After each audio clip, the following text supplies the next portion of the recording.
El papel tembló entre mis dedos. El silencio en la sala se volvió espeso, como si de repente el aire se hubiera convertido en gelatina. Mi familia, reunida alrededor de la mesa adornada para la cena de Año Nuevo, me observaba con una mezcla de falsa compasión y alivio disimulado. El sobre color crema que me habían entregado como regalo especial no contenía dinero, ni joyas, ni las escrituras de alguna propiedad.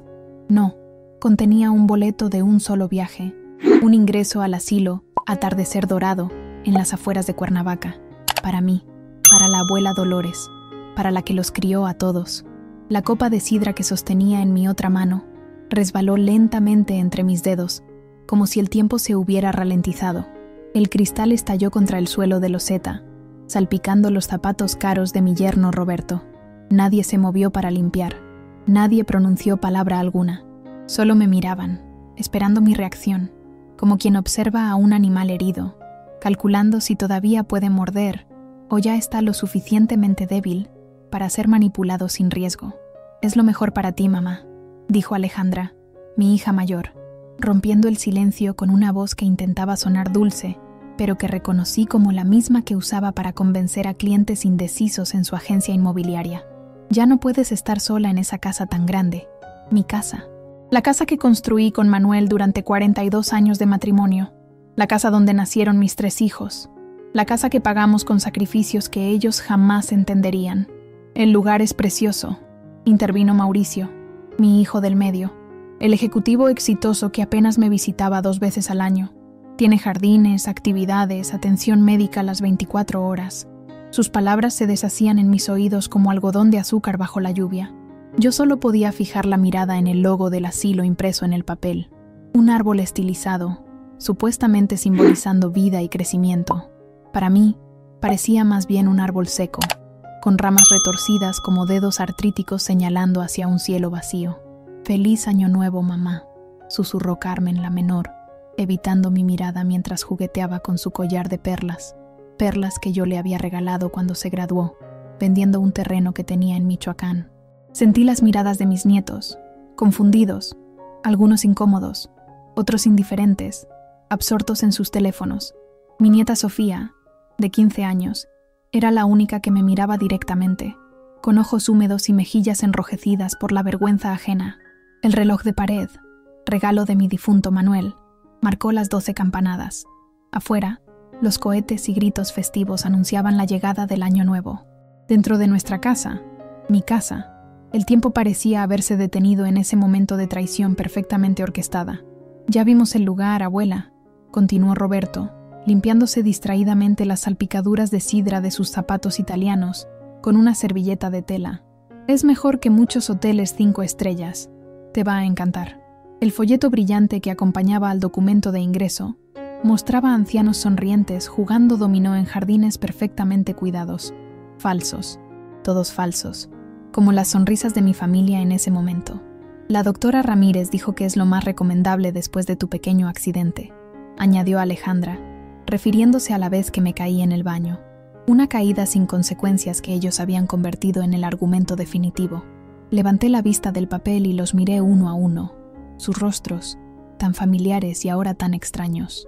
¿En qué momento mis hijos se habían convertido en estos adultos calculadores? ¿Cuándo el amor se transformó en conveniencia? «La mensualidad no es problema», explicaba Mauricio con el mismo tono que usaría para hablar de una inversión corporativa. «Entre los 3 la cubriremos, y podrás conservar tu pensión para tus gastos personales». Mi pensión. El dinero que me correspondía después de que Manuel trabajara durante décadas en Pemex. El dinero que ellos querían controlar, como todo lo demás. «¿Abuela?». La voz pequeña de Sofía rompió el murmullo de explicaciones y justificaciones. «¿Estás bien?». No, no estaba bien. El papel en mis manos pesaba como una lápida. 68 años de vida reducidos a un ingreso en un depósito de ancianos, disfrazado con nombres bonitos y jardines fotografiados en el mejor ángulo posible. El teléfono de Mauricio sonó. Era medianoche. Las felicitaciones comenzaban a llegar. Él contestó, sonriendo, como si nada estuviera pasando. «¡Feliz año, compadre! Sí, aquí con la familia, celebrando mi destierro». Mi nuera Patricia se acercó con una escoba y recogedor para limpiar los restos de la copa rota. «Con cuidado, mamá Dolores. No te vayas a cortar, dijo con una sonrisa tensa. El personal del asilo dice que podemos llevar tus muebles favoritos para que te sientas como en casa. Como en casa. Mi casa. La que querían vender tan pronto como yo cruzara las puertas de Atardecer Dorado. Lo sabía tan claramente como sabía que el sol saldría mañana. Doblé el papel lentamente, lo introduje en el sobre y me levanté con toda la dignidad que pude reunir. Mis rodillas protestaron. La artritis era mi fiel compañera estos días, pero me mantuve erguida. La cena estuvo deliciosa, dije con una voz que no reconocí como mía. Si me disculpan, estoy cansada. Pero mamá, no hemos hablado de cuándo será el traslado, insistió Alejandra, siempre eficiente, siempre apurada. Mañana, respondí, y vi el destello de triunfo en sus ojos. No entendían, no me entendían en absoluto. Mañana hablaremos. Caminé hacia mi habitación, la que compartí con Manuel durante casi 4 décadas, ahora solo mía desde hace 5 años. Cerré la puerta tras de mí, amortiguando las voces que ya discutían sobre qué hacer con mis pertenencias, con mis recuerdos, con los restos de mi vida. En el silencio de mi habitación, miré el sobre nuevamente. Residencia para adultos mayores, Atardecer Dorado, donde cada día es un nuevo comienzo. Un nuevo comienzo. Ellos no lo sabían, pero tenían razón en algo. Este año sería un nuevo comienzo, pero no como ellos habían planeado, no como ellos esperaban. Mi nombre es Dolores Aguirre Beida, de Méndez, viuda de Manuel Méndez, petrolero de Pemex durante 35 años, madre de 3 hijos, ahora adultos con sus propias familias, abuela de 7 nietos que apenas me visitan, excepto cuando necesitan dinero para algún capricho, dueña de una casa en la colonia Roma Norte, en Ciudad de México, que mis hijos consideran demasiado grande para una anciana sola, una casa que es el único testigo que queda de mi vida con Manuel. Cada mañana, desde hace 50 años, me levanto a las 5:30, incluso ahora que no tengo que preparar desayunos para nadie. La costumbre se volvió ritual y el ritual se volvió escudo. Me preparo un café con canela, como me enseñó mi madre, originaria de Veracruz. Luego riego las plantas del patio, hablándoles como si pudieran entenderme. Quizás me entienden mejor que mis propios hijos. Los domingos voy a misa en Santa Teresita, la parroquia donde bauticé a mis 3 hijos, donde enterré a Manuel, donde rezo por todos aunque ellos ya no recen por mí. Después visito el mercado de la Merced, más por costumbre que por necesidad. Compro frutas, verduras y flores. Las señoras de los puestos me conocen, me regalan alguna fruta madura o un manojo extra de cilantro. Para la señora Dolores, que siempre viene sola, dicen con una mezcla de cariño y lástima que he aprendido a aceptar. Tengo una rutina simple, pero es mía. Mi vida es tranquila ahora, aunque no siempre fue así. Hubo tiempos de sacrificio, de trabajo duro, de lágrimas escondidas para que mis hijos no vieran mi debilidad. Tiempos en los que Manuel se iba por semanas a las plataformas petroleras mientras yo manejaba la casa, criaba a los niños y trabajaba cosiendo para complementar el ingreso. A mis 68 años, mis manos están nudosas por la artritis y por décadas de labor manual. Mi espalda se curva ligeramente por los años de cargar niños y preocupaciones. Mi cabello, antes negro como ala de cuervo, ahora es completamente blanco. Lo llevo recogido en un moño simple, como me enseñó mi abuela en Guanajuato. Después de la muerte de Manuel, hace 5 años, algo cambió en mi relación con mis hijos. No fue inmediato, sino gradual, como la erosión que va desgastando la piedra hasta hacerla irreconocible. Primero fueron llamadas más espaciadas, luego visitas más cortas. Es que tenemos mucho trabajo, mamá. Los niños tienen actividades extraescolares, mamá. Ya sabes cómo es el tráfico en la ciudad, mamá. Alejandra, mi hija mayor, tiene 45 años y es agente inmobiliaria. Siempre fue la ambiciosa, la que quería más, la que nunca estaba satisfecha con lo que teníamos. Se casó con Roberto, un contador que ahora trabaja para una multinacional. Tienen 2 hijos adolescentes que apenas me reconocen cuando los veo. Mauricio, mi hijo del medio, tiene 42 años. Ejecutivo en una empresa de tecnología, vive para su trabajo. Se casó con Patricia, una mujer amable pero distante, de buena familia de Polanco. Tienen 3 hijos que estudian en colegios privados carísimos. Carmen, la menor, tiene 38 años. Es maestra en una escuela primaria en San Ángel. Siempre fue la más sensible, la más cercana a mí, pero se casó con Javier, un hombre que nunca me miró con buenos ojos, como si yo fuera una carga potencial para ellos. Tienen 2 niños pequeños. Después de la cena de Año Nuevo, no pude dormir. El sobre con el ingreso al asilo descansaba sobre mi mesa de noche, junto a la foto de Manuel y mía en nuestro 40 aniversario. En la imagen, ambos sonreímos frente a la Basílica de Guadalupe. Fue nuestro último aniversario juntos. ¿Qué harías tú, Manuel?, le pregunté a la fotografía, como lo había hecho tantas veces en estos años de soledad. Su rostro sonriente, enmarcado por arrugas de expresión y un bigote canoso bien recortado, no me dio respuestas. Nunca lo hacía, y aún así, seguía preguntándole. La casa estaba silenciosa. Mis hijos y sus familias se habían marchado poco después de mi retiro a la habitación. Escuché sus despedidas apresuradas, promesas de volver mañana temprano para organizar todo, como si mi vida fuera un mueble viejo que necesitara reorganización. Me levanté y caminé descalza por el pasillo. Las losetas frías bajo mis pies me recordaron que estaba viva, que esto no era una pesadilla. En la sala, los restos de la cena de Año Nuevo seguían ahí, platos a medio comer, copas con residuos de sidra, servilletas arrugadas. Carmen había lavado los platos principales antes de irse, pero había dejado el resto para mañana. En el centro de la mesa, el pastel de rosca de Reyes que había horneado siguiendo la receta de mi madre permanecía casi intacto. Nadie había querido partirlo después del incidente del sobre. Me senté en la mecedora de Manuel, junto a la ventana que daba a la calle. Afuera, los últimos cohetones del Año Nuevo estallaban esporádicamente. Algunas familias seguían celebrando. Risas y música llegaban desde las casas vecinas. La vida continuaba, ajena a mi pequeño drama. El barrio había cambiado mucho en estas décadas. Cuando Manuel y yo compramos esta casa, la colonia Roma era un lugar de familias trabajadoras. Ahora se había vuelto trendy, llena de cafeterías caras y tiendas de diseñador. Es una zona privilegiada, decía siempre Alejandra. Tu casa vale una fortuna ahora, mamá. Mi casa, la que tanto les interesaba. Recordé cuando la compramos, hace 40 años. Era una construcción antigua que necesitaba muchas reparaciones. Manuel y yo trabajamos durante meses para restaurarla. Él arreglaba lo estructural después de sus turnos en Pemex. Yo pintaba, cosía cortinas, restauraba muebles viejos. Plantamos cada árbol del jardín con nuestras propias manos. Y ahora querían deshacerse de mí, meterme en un asilo con nombre poético y arrebatarme lo único que me quedaba de esa vida compartida. La luz de la luna entraba por la ventana, proyectando sombras en el suelo de madera. Esta casa tenía memoria. Cada rincón guardaba una historia. La marca en la pared de cuando Mauricio se cayó aprendiendo a andar en bicicleta dentro de la casa. La pequeña abolladura en la puerta de la cocina, de cuando Carmen tuvo su primera rabieta. Las marcas de crecimiento de los 3, anotadas con lápiz en el marco de la puerta del baño. ¿Cómo pueden pensar que me iría de aquí voluntariamente?, susurré a la casa silenciosa. Me levanté y caminé hacia el pequeño escritorio en la esquina de la sala. Abrí el cajón y saqué el álbum de fotos familiar. Lo abrí en las páginas centrales, donde guardaba los documentos importantes. La escritura de la casa, a nombre de Manuel y mío. El testamento de Manuel, donde me dejaba todo a mí.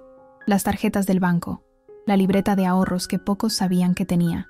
Cerré el álbum y lo abracé contra mi pecho. Si pensaban que era una anciana indefensa, fácil de manipular y apartar, estaban muy equivocados. La vida me había enseñado a ser fuerte mucho antes de que ellos nacieran. Regresé a mi habitación y me senté frente al pequeño altar que mantenía en una esquina. La Virgen de Guadalupe me miraba desde su marco plateado. Junto a ella, una vela votiva parpadeaba suavemente. «Dame fuerza», le pedí. «Dame claridad». No sabía exactamente qué haría, pero sabía que no me rendiría sin luchar. Esta casa, estos recuerdos, mi dignidad, valían la batalla que se avecinaba. La noche avanzaba lenta mientras yo planeaba mi resistencia. El año nuevo apenas comenzaba, y con él, una lucha que ninguno de mis hijos anticipaba. El 1 de enero amaneció con un cielo despejado y un sol tímido de invierno. Me vestí con cuidado, eligiendo un vestido azul marino que Manuel siempre decía que me quedaba bien, y mi chal tejido a mano. Me peiné como siempre, recogiendo mi cabello blanco en un moño sencillo. Me puse un poco de colorete y brillo de labios, no por vanidad, sino por dignidad. A las 10 en punto escuché el timbre. Desde la ventana de mi habitación, vi los 3 autos estacionados frente a la casa. Habían venido todos, en caravana, como para un funeral o una ejecución. Respiré profundo y bajé las escaleras lentamente, apoyándome en el pasamanos de madera pulida que Manuel había restaurado con sus propias manos. Cada escalón era un recuerdo, cada crujido del suelo, una nota de la sinfonía de mi vida en esta casa. Abrí la puerta y allí estaban, mis 3 hijos con sus respectivos cónyuges, todos vestidos como para una ocasión importante. Alejandra llevaba un maletín, Mauricio sostenía una carpeta, Carmen evitaba mi mirada. «Buenos días, mamá», saludó Alejandra, dándome un beso en la mejilla que apenas rozó mi piel. «¿Podemos pasar?» Los dejé entrar sin decir palabra. Se acomodaron en la sala como si fuera una reunión de negocios. Roberto se sentó en el sillón principal, el lugar que siempre había ocupado Manuel. Ese pequeño detalle me dolió más que todo lo demás. «¿Café?», ofrecí, manteniendo las formas, como me había enseñado mi madre. «No, gracias, mamá. Queremos resolver esto rápido», contestó Mauricio, mirando su reloj de lujo. «Tengo una reunión a las 2». «¿Resolver qué? ¿Exactamente?», pregunté, sentándome en mi mecedora, erguida como una reina en su trono. Alejandra tomó la iniciativa, como siempre. Abrió su maletín y sacó unos documentos. «Mamá, sabemos que anoche fue una sorpresa para ti, pero créenos que lo hemos pensado mucho. El asilo Atardecer Dorado es perfecto para ti. La doctora Ramírez está de acuerdo en que no deberías vivir sola». «¿La doctora Ramírez? ¿Mi médica familiar?», interrumpí. «¿Cuándo habló con ella?» «Yo fui a consulta hace apenas 2 semanas y no mencionó nada de esto». Un silencio incómodo invadió la sala. Mauricio y Alejandra intercambiaron miradas. «Bueno, fuimos a verla hace un mes», admitió Mauricio, aclarándose la garganta. «Le explicamos nuestra preocupación por ti, viviendo sola en esta casa tan grande». «¿Sin mí presente? ¿Hablaron de mi salud con mi médica sin que yo estuviera presente?» Mi voz sonaba tranquila, pero por dentro sentía un volcán de indignación. «Mamá, era necesario», intervino Carmen, hablando por primera vez. «Estamos preocupados. Te caíste en el baño. Me resbalé una vez, hace 3 meses, y ni siquiera fue grave», respondí, recordando el incidente que ahora usaban como justificación. «Todo el mundo se resbala alguna vez. No es solo eso», continuó Alejandra. «Esta casa requiere mucho mantenimiento. El techo tiene goteras, el jardín está descuidado, el jardín que ustedes nunca me ayudan a mantener, a pesar de que se lo he pedido tantas veces», señalé. «Por eso mismo, mamá», insistió Mauricio. «No podemos estar aquí todos los días. Tenemos nuestras propias familias, trabajos, responsabilidades». «Yo también tuve trabajos y responsabilidades, Mauricio», le recordé. «Y aún así, nunca consideré que cuidar de mi familia fuera una carga». Roberto, mi yerno, que había estado callado hasta ese momento, intervino con su tono de ejecutivo eficiente. «Doña Dolores, hemos hecho números. La casa necesita reparaciones por al menos 200,000 pesos. Su pensión no alcanza para eso. Además, el mantenimiento mensual, los servicios, los impuestos. La casa está a mi nombre, Roberto», le corté, «y tengo mis ahorros. Ahorros que se acabarán pronto con los gastos médicos», argumentó. «En el asilo todo está incluido. Médicos, medicinas, comida, actividades». Alejandra desplegó un folleto brillante sobre la mesa de centro. «Mira, mamá, el Atardecer Dorado tiene habitaciones individuales con baño propio. Hay talleres de manualidades, bingo los miércoles, misas los domingos. ¿Y ya fueron a visitar este lugar tan maravilloso?», pregunté, sabiendo la respuesta. «Claro, mamá. Fuimos la semana pasada», contestó Carmen. «Es muy bonito, de verdad. Las enfermeras son amables, los jardines son preciosos. ¿Y por qué no me llevaron a conocerlo antes de comprar mi boleto de entrada?». Mi pregunta cayó como una piedra en agua tranquila, creando ondas de incomodidad. «Queríamos darte la sorpresa», murmuró Carmen, pero su voz carecía de convicción. «¿Sorpresa? ¿Desterrarme de mi hogar es una sorpresa?». Mi voz se quebró ligeramente y odié mostrar esa debilidad. «No es un destierro, mamá», protestó Alejandra. «Es lo mejor para ti». «¿Lo mejor para mí? ¿O para ustedes?», pregunté directamente. «¿Qué planean hacer con mi casa una vez que me hayan encerrado en ese lugar?». Otro silencio revelador. Fue Patricia, mi nuera, quien finalmente habló con una honestidad brutal. «Pensábamos venderla, doña Dolores. La zona se ha revalorizado mucho. Podríamos obtener una buena suma que ayudaría a pagar el asilo por muchos años, y aún quedaría para repartir entre... ¿Repartir? La interrumpí, sintiendo que mi corazón se aceleraba. ¿Repartir el dinero de la venta de mi casa? ¿La casa que construimos Manuel y yo con tanto sacrificio? La casa es demasiado valiosa para estar vacía o habitada solo por una persona, argumentó Roberto, siempre pragmático. Es un activo que se está depreciando. No es un activo, Roberto, repliqué con firmeza. Es mi hogar. Mi vida está aquí. Mamá. Mauricio se inclinó hacia adelante, adoptando su tono de ejecutivo razonable. Sé que es difícil para ti, pero piensa en lo práctica que siempre has sido. Esta casa vale casi 5 millones de pesos. Ese dinero, bien invertido, te daría una vejez sin preocupaciones. ¿Sin preocupaciones? ¿En un lugar lleno de extraños, lejos de todo lo que conozco y amo? Podrás traer tus objetos personales, ofreció Carmen, como si eso lo arreglara todo. Tus fotos, tu Virgen de Guadalupe, tus tejidos. Mi vida no cabe en una habitación de asilo, Carmen, respondí. Luego me volví hacia todos ellos. ¿Y si me niego? ¿Si no quiero ir a ese lugar? El silencio que siguió fue revelador. Finalmente, Alejandra sacó otro documento del maletín. Mamá, hemos hablado con un abogado. Si te niegas, podríamos iniciar un proceso de declaración de incapacidad. Las palabras me golpearon como una bofetada física. Incapacidad. Me querían declarar incapaz.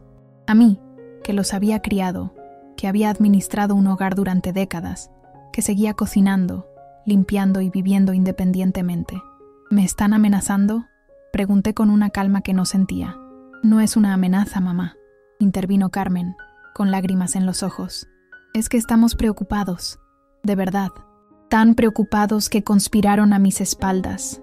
Hablaron con mi médica sin mi conocimiento, visitaron asilos sin consultarme y ahora me amenazan con quitarme mi capacidad legal si no obedezco, resumí, sintiendo que cada palabra era un clavo en mi corazón. Todo para quedarse con mi casa. No es así, mamá, protestó Mauricio. No lo entiendes. Lo entiendo perfectamente, respondí, levantándome lentamente. Entiendo que mis hijos, a quienes di todo, ahora me ven como un estorbo, un obstáculo entre ustedes y lo que consideran su herencia. Mamá, por favor, comenzó Carmen, pero levanté la mano para silenciarla. ¿Saben qué? Necesito tiempo para pensar. No tomaré ninguna decisión hoy.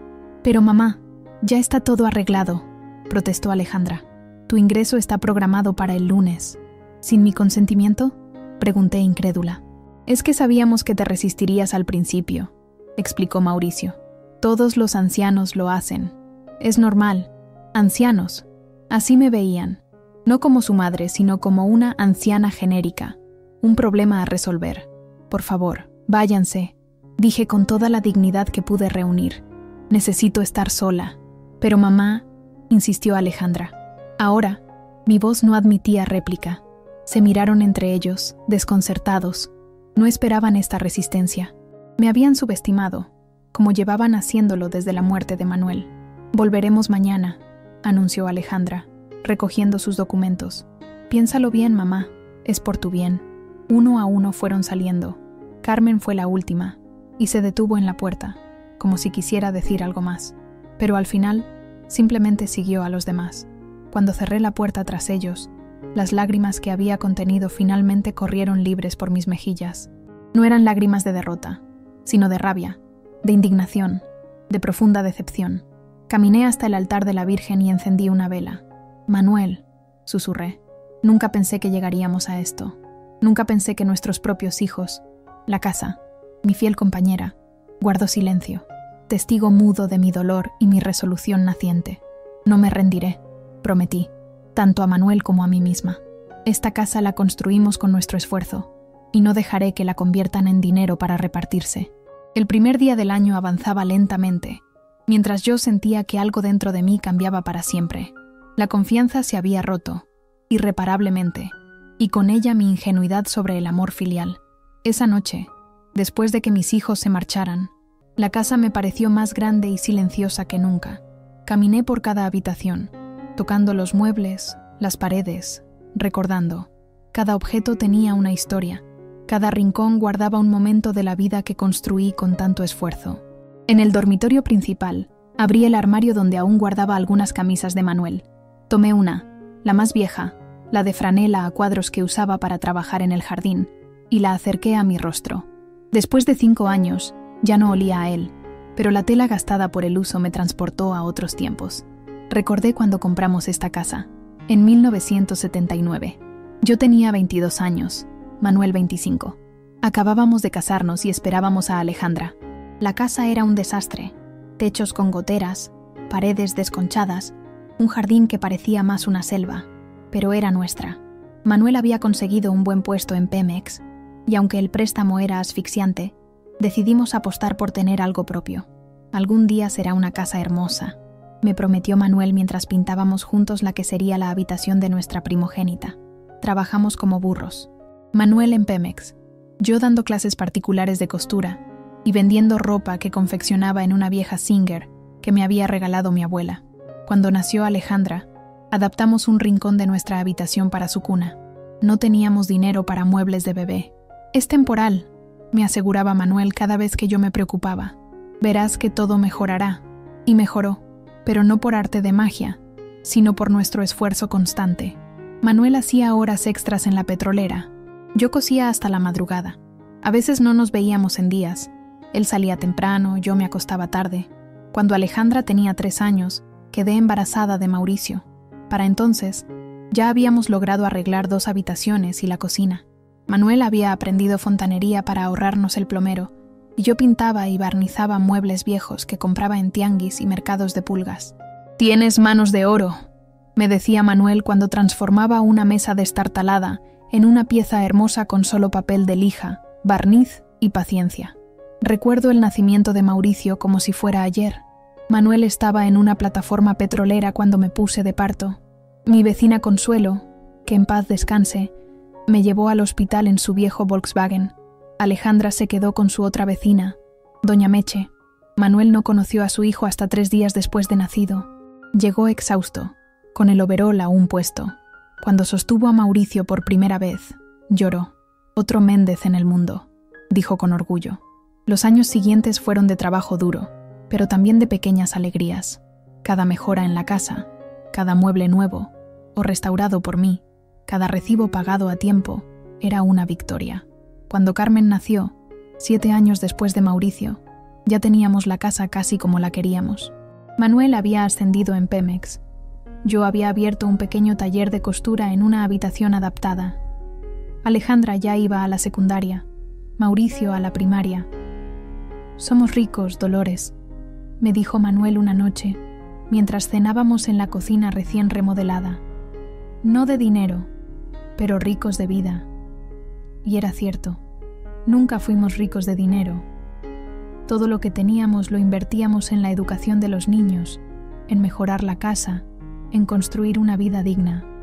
Recuerdo los sacrificios como si fueran ayer, las veces que dejé de comprarme ropa para que Alejandra pudiera tener su uniforme de la escuela privada, las vacaciones que cancelamos para pagar las clases de inglés de Mauricio, las noches que pasé cosiendo disfraces para las obras escolares de Carmen.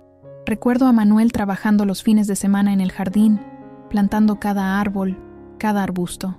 «Para cuando seamos viejos, Dolores», decía, «nos sentaremos bajo su sombra y veremos crecer a nuestros nietos». Recuerdo cómo celebramos cuando Alejandra entró a la universidad. Fue la primera de nuestra familia en hacerlo. Manuel compró una botella de tequila que no podíamos permitirnos y brindamos los 4. «Por Alejandra», dijo orgulloso, la primera doctora de la familia. Pero Alejandra no terminó medicina. Conoció a Roberto en el 2º año y cambió a administración de empresas. Luego dejó la carrera para casarse. Manuel nunca dijo nada, pero sé que le dolió. Con Mauricio fue diferente. Estudió ingeniería, como siempre quiso Manuel. Se graduó con honores. El día de su graduación, Manuel lloró de orgullo. «Mi hijo, el ingeniero», repetía a todos los que quisieran escucharle. Carmen, la pequeña, siempre fue diferente, más sensible, más apegada a mí. Estudió para maestra, como yo había querido ser antes de que la vida me llevara por otros caminos. Cuando se graduó, Manuel ya estaba enfermo. El cáncer le había consumido, pero reunió fuerzas para asistir a la ceremonia. 3 hijos educados, una casa propia, me dijo esa noche, mientras le ayudaba a meterse en la cama. No he vivido en vano, Dolores. Murió 3 meses después. El cáncer de pulmón se lo llevó rápido, pero no sin dolor. Lo cuidé hasta el último momento, en esta misma casa, en nuestra habitación. No quise llevarlo a un hospital. Quiero morir donde he sido feliz, me pidió, y respeté su deseo. Los chicos venían a verlo, pero tenían sus vidas, sus trabajos, sus propias familias. Yo entendía, no les guardaba rencor por eso. El funeral fue sencillo, como él hubiera querido. Vinieron sus compañeros de Pemex, nuestros vecinos de toda la vida, algunos ya ancianos como nosotros, otros ya hijos de los vecinos originales. Después del entierro, la casa se vació. Los chicos volvieron a sus vidas. Yo me quedé sola con mis recuerdos y una pensión de viudedad de Pemex que, gracias a Dios, era suficiente para vivir modestamente. Al principio, los chicos venían a menudo. Alejandra pasaba los domingos conmigo. Mauricio me llamaba cada 2 días. Carmen me visitaba con sus niños pequeños, dejando que se quedaran conmigo mientras ella hacía recados.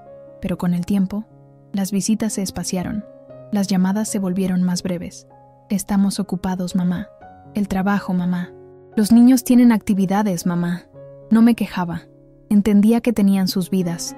Me alegraba que les fuera bien, que no tuvieran que luchar como Manuel y yo habíamos luchado. Seguí adelante con mi vida. Me uní al grupo de la tercera edad de la parroquia. Volví a coser, más como pasatiempo que como necesidad. Cuidaba mi jardín, el jardín de Manuel, hablando con él mientras podaba los rosales o regaba las bugambilias. Nunca pensé que mis hijos, a quienes había dado todo, pudieran conspirar para quitarme lo único que me quedaba: mi hogar, mi independencia, mi dignidad. Esa noche, después de su visita, saqué todas las fotos familiares que guardaba en el armario del pasillo. Las extendí sobre la mesa del comedor, creando un mosaico de nuestra historia. Fotos de los bautizos, las primeras comuniones, las graduaciones, las bodas. Fotos de Manuel sosteniendo a cada uno de los niños recién nacidos. Fotos de las comidas de Navidad, cuando todos nos reuníamos alrededor de esta misma mesa. En cada foto, yo podía recordar exactamente qué sacrificio habíamos hecho para que ese momento fuera posible. El vestido de primera comunión de Alejandra, que cosí con tela comprada a plazos. La fiesta de graduación de Mauricio, para la que Manuel hizo horas extras durante 3 meses. El viaje a Acapulco para celebrar los 15 años de Carmen, ahorrando peso a peso durante 1 año entero. ¿Dónde quedó todo ese amor?, me pregunté, pasando los dedos por las imágenes. ¿En qué momento mis niños se convirtieron en estos adultos calculadores? Cuando el reloj marcó las 3 de la madrugada, guardé todas las fotos excepto una, la última Navidad con Manuel, 5 años atrás. Estábamos todos reunidos aquí, en esta casa. Manuel ya estaba enfermo, pero disimulaba su dolor. Sonreía a la cámara, rodeado de sus hijos y nietos. Yo estaba a su lado, sosteniendo su mano bajo la mesa, sabiendo que sería nuestra última Navidad juntos. Te lo prometo, Manuel, susurré a la fotografía. No dejaré que destruyan lo que construimos. No dejaré que me quiten nuestro hogar. No sin pelear. Esa noche, por primera vez desde la muerte de mi esposo, sentí que la tristeza daba paso a algo más fuerte, más definido, la determinación de una mujer que ha luchado toda su vida y no está dispuesta a rendirse en el último round. El día siguiente, 2 de enero, amaneció con un cielo plomizo que parecía reflejar mi estado de ánimo. Me vestí con cuidado, eligiendo uno de mis mejores conjuntos, una falda de lana gris oscuro, una blusa blanca de algodón y un cardigan azul que yo misma había tejido años atrás. Quería sentirme fuerte para lo que sabía sería otro día difícil. A media mañana el teléfono sonó. Era Alejandra. «Mamá, vamos para allá», anunció sin preámbulos. «Hemos hablado entre nosotros y tenemos una propuesta que creemos te gustará». «De acuerdo», respondí escuetamente. No tenía sentido discutir por teléfono. Esta vez vinieron sin sus cónyuges. Solo mis 3 hijos, en el auto de Mauricio. Los observé desde la ventana antes de abrirles. Hablaban entre ellos con gestos animados, como planeando una estrategia. Me recordó a cuando eran niños y conspiraban para pedirme algo que sabían que yo rechazaría inicialmente. Les abrí la puerta antes de que tocaran el timbre. «Pasen», dije, serena. «Acabo de hacer café». Se sentaron en la sala, en los mismos lugares que el día anterior. Alejandra tenía otra vez su maletín, pero su expresión era diferente, más conciliadora, casi afectuosa, una máscara que yo conocía bien. «Mamá», empezó Mauricio, tomando el liderazgo esta vez. «Hemos estado pensando mucho en lo que dijiste ayer. Entendemos que fue un shock para ti lo del asilo, y quizás no lo presentamos de la mejor manera». Asentí sin decir palabra, sirviéndoles café en las tazas que había sido el regalo de bodas de mi madre. «Tenemos una propuesta alternativa», continuó Alejandra, sacando unos papeles de su maletín. «¿Qué te parecería vender esta casa y comprar un departamento más pequeño? Algo en una planta baja, sin tantas escaleras, más fácil de mantener. Podría ser en la misma zona si lo prefieres», añadió Carmen, «para que no tengas que cambiar de parroquia o de mercado». Tomé un sorbo de mi café, observándolos por encima del borde de la taza. Seguían sin entender. «¿Y qué pasaría con el dinero restante de la venta?», pregunté, aunque ya sabía la respuesta.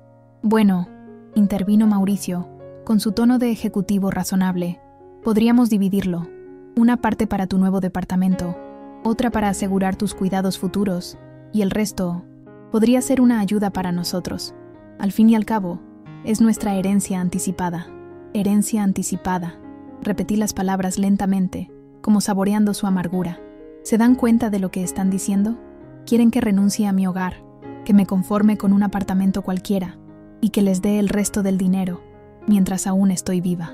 «No es cualquier apartamento, mamá», protestó Alejandra, mostrándome unas fotografías. «Hemos visto algunos muy bonitos, con seguridad, elevador. ¿Ya han estado viendo apartamentos para mí?», pregunté, sintiendo que la indignación crecía dentro de mí. «¿Sin consultarme? Solo queríamos tener opciones para mostrarte», explicó Carmen, con voz conciliadora, «para que veas que hay alternativas al asilo. Alternativas que incluyen vender mi casa y darles parte del dinero», resumí. «¿Por qué tanta prisa? ¿Acaso estoy muriéndome y no me he enterado?». «No es eso, mamá», protestó Mauricio. «Es que, bueno, no es un secreto que cada uno de nosotros tiene sus propias necesidades económicas ahora mismo. Mauricio quiere ampliar su casa en Interlomas», explicó Alejandra, como si eso fuera lo más normal del mundo. «Carmen necesita pagar la colegiatura de los niños en el instituto privado, y Roberto y yo estamos pensando en invertir en un local comercial para expandir mi agencia». Me quedé mirándolos, genuinamente sorprendida por su desfachatez. No era solo que quisieran mi casa, es que lo admitían abiertamente, sin el menor atisbo de vergüenza. ¿Y no se les ha ocurrido que podrían, no sé, trabajar para conseguir esas cosas?, pregunté, como hicimos Manuel y yo toda nuestra vida. «Es diferente ahora, mamá», respondió Alejandra con condescendencia. «La economía no es la misma, todo es más caro. ¿Y por eso debo renunciar a mi hogar? ¿Para que ustedes puedan tener más lujos?». «No son lujos, mamá», protestó Carmen. «Son necesidades». «¿Una casa más grande en Interlomas es una necesidad, Mauricio?», le pregunté directamente. «¿Un local comercial es una necesidad, Alejandra?». Ninguno respondió. Mauricio miró su reloj, evidentemente incómodo. «Además», continuó Alejandra, cambiando ligeramente de tema, «el doctor Gutiérrez, el geriatra que consultamos, ¿consultaron a un geriatra sobre mí? ¿Sin mi conocimiento? ¿Otra vez?», interrumpí, cada vez más indignada. «Es el especialista del asilo», explicó Mauricio.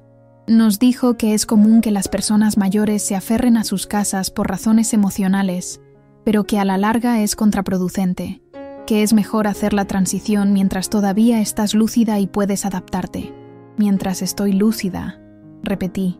«¿Insinúas que pronto no lo estaré?». «No, mamá, no es eso», intervino Carmen rápidamente. «Es solo que, bueno, ya sabes, con la edad». «¿Qué edad, Carmen? ¿Mis 68 años? ¿Los mismos que tenía la Madre Teresa cuando todavía dirigía misiones por todo el mundo? ¿Los que tenía García Márquez cuando seguía escribiendo obras maestras?». El silencio que siguió fue revelador. Nunca me habían visto así, defendiéndome con tanta vehemencia. Siempre había sido la madre complaciente, la que cedía, la que se sacrificaba para que ellos estuvieran bien. «Mamá», Alejandra retomó la palabra, con voz más firme, «entendemos que estés molesta, pero tienes que ser razonable. Esta casa es demasiado grande para ti sola. El mantenimiento es costoso. El barrio ya no es tan seguro como antes». «¿El barrio no es seguro?», Este barrio que se ha vuelto tan exclusivo que tus propios clientes inmobiliarios se pelean por comprar aquí, la desafié. Alejandra tuvo la decencia de sonrojarse. Ella misma me había contado, meses atrás, cómo las propiedades en la colonia Roma se habían revalorizado enormemente. Lo que Ale quiere decir, intervino Mauricio, es que es una casa antigua, con escaleras, con muchos rincones donde podrías caerte. No es adecuada para una persona de tu edad que vive sola. He vivido sola en esta casa desde que murió tu padre. Hace 5 años, les recordé. Y en ese tiempo, me he caído exactamente una vez, en el baño, como le podría pasar a cualquiera. Pero esa caída podría haber sido grave, insistió Carmen.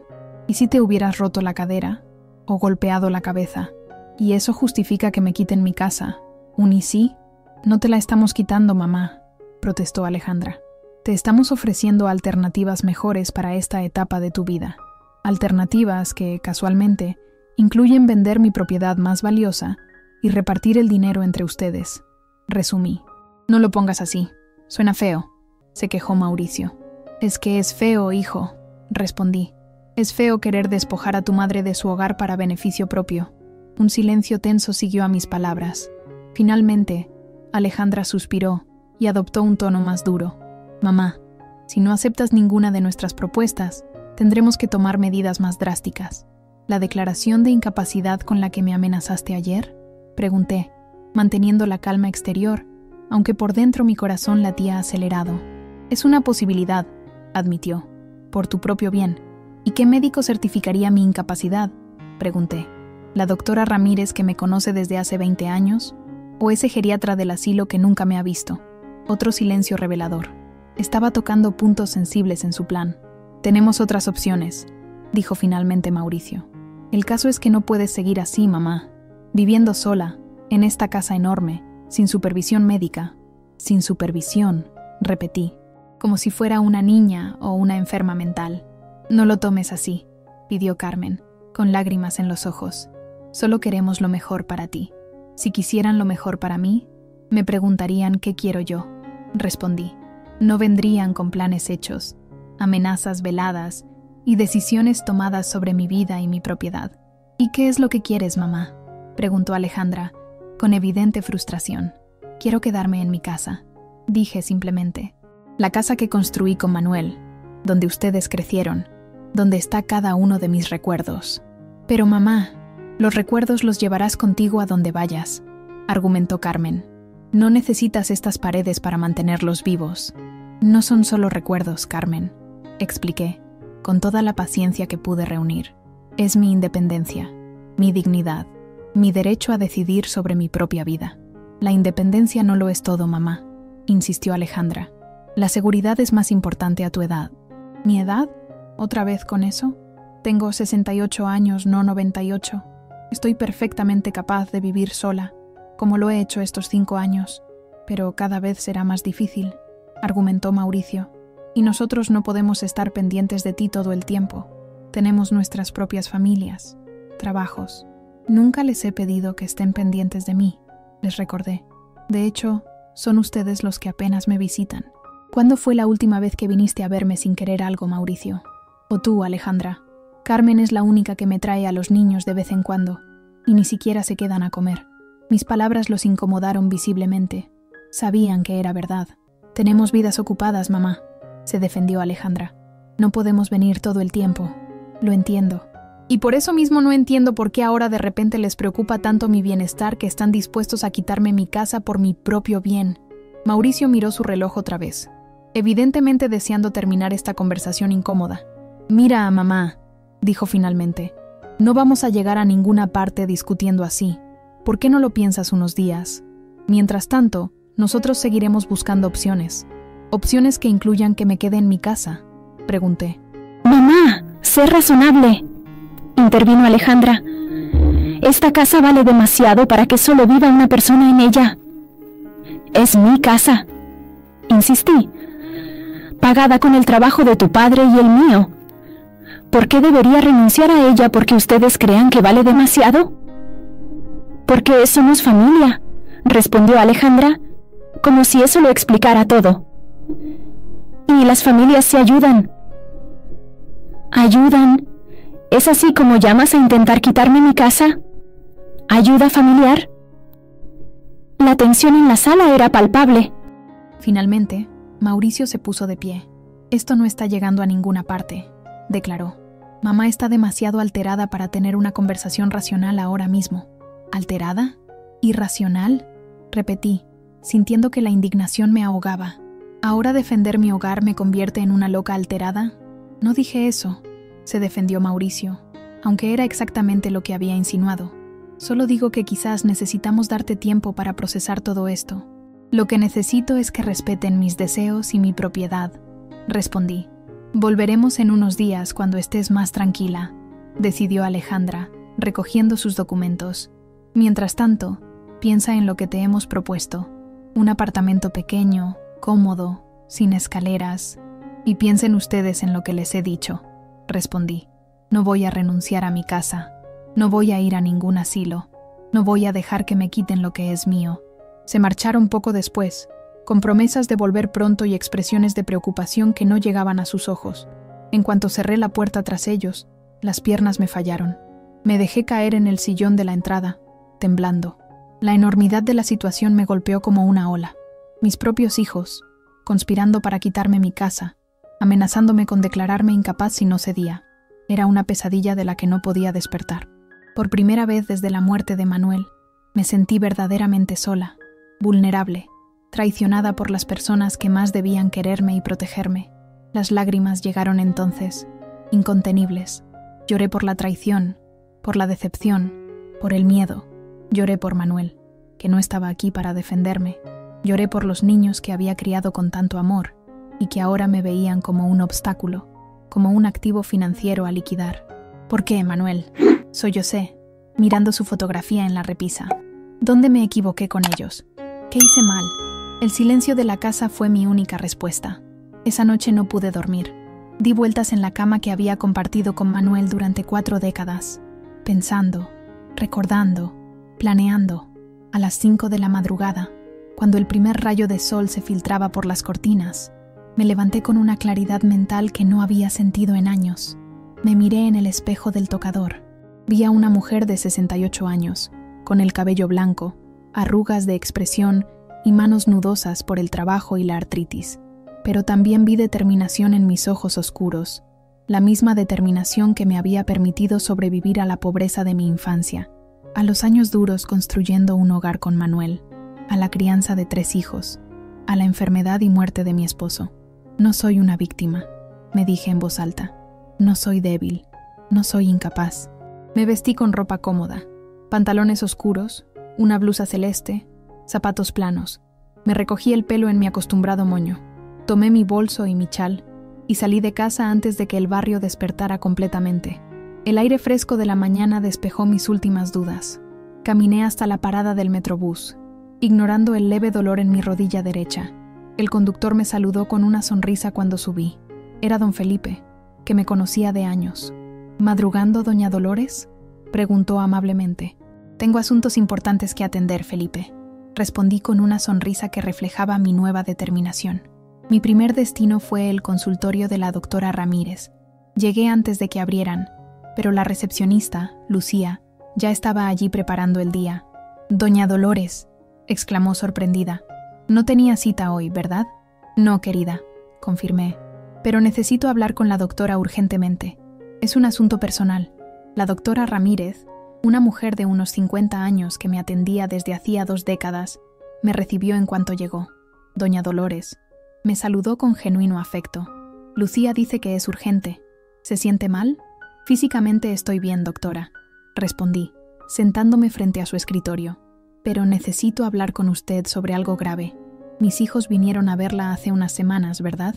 La doctora Ramírez pareció incómoda de repente. Asintió lentamente. Sí, Alejandra y Mauricio vinieron. Querían hablar sobre su salud. ¿Y qué les dijo exactamente?, pregunté directamente. La doctora suspiró, quitándose las gafas para limpiarlas, un gesto que hacía cuando necesitaba tiempo para pensar. Les dije que usted está en excelente estado para su edad, que su presión está controlada, que su mente está perfectamente lúcida, que esa caída que tuvo fue un accidente sin importancia que podría haberle pasado a cualquiera. y les recomendó que me ingresaran en un asilo, la sorpresa en su rostro fue genuina. ¿Un asilo? Por supuesto que no. De hecho, les dije lo contrario, que usted está perfectamente capacitada para vivir sola y que mantener su independencia es crucial para su bienestar emocional y mental. Un peso enorme se levantó de mis hombros. Al menos no habían podido manipular a mi médica. «Doctora, necesito pedirle un favor», dije, inclinándome hacia adelante. «Necesito que me haga un certificado médico donde conste mi estado de salud física y mental. Un documento oficial que demuestre que estoy perfectamente capacitada para tomar mis propias decisiones». La doctora Ramírez me miró con curiosidad, pero también con comprensión. «Claro que sí, doña Dolores. Pero, ¿puedo preguntar para qué lo necesita?». Le conté todo.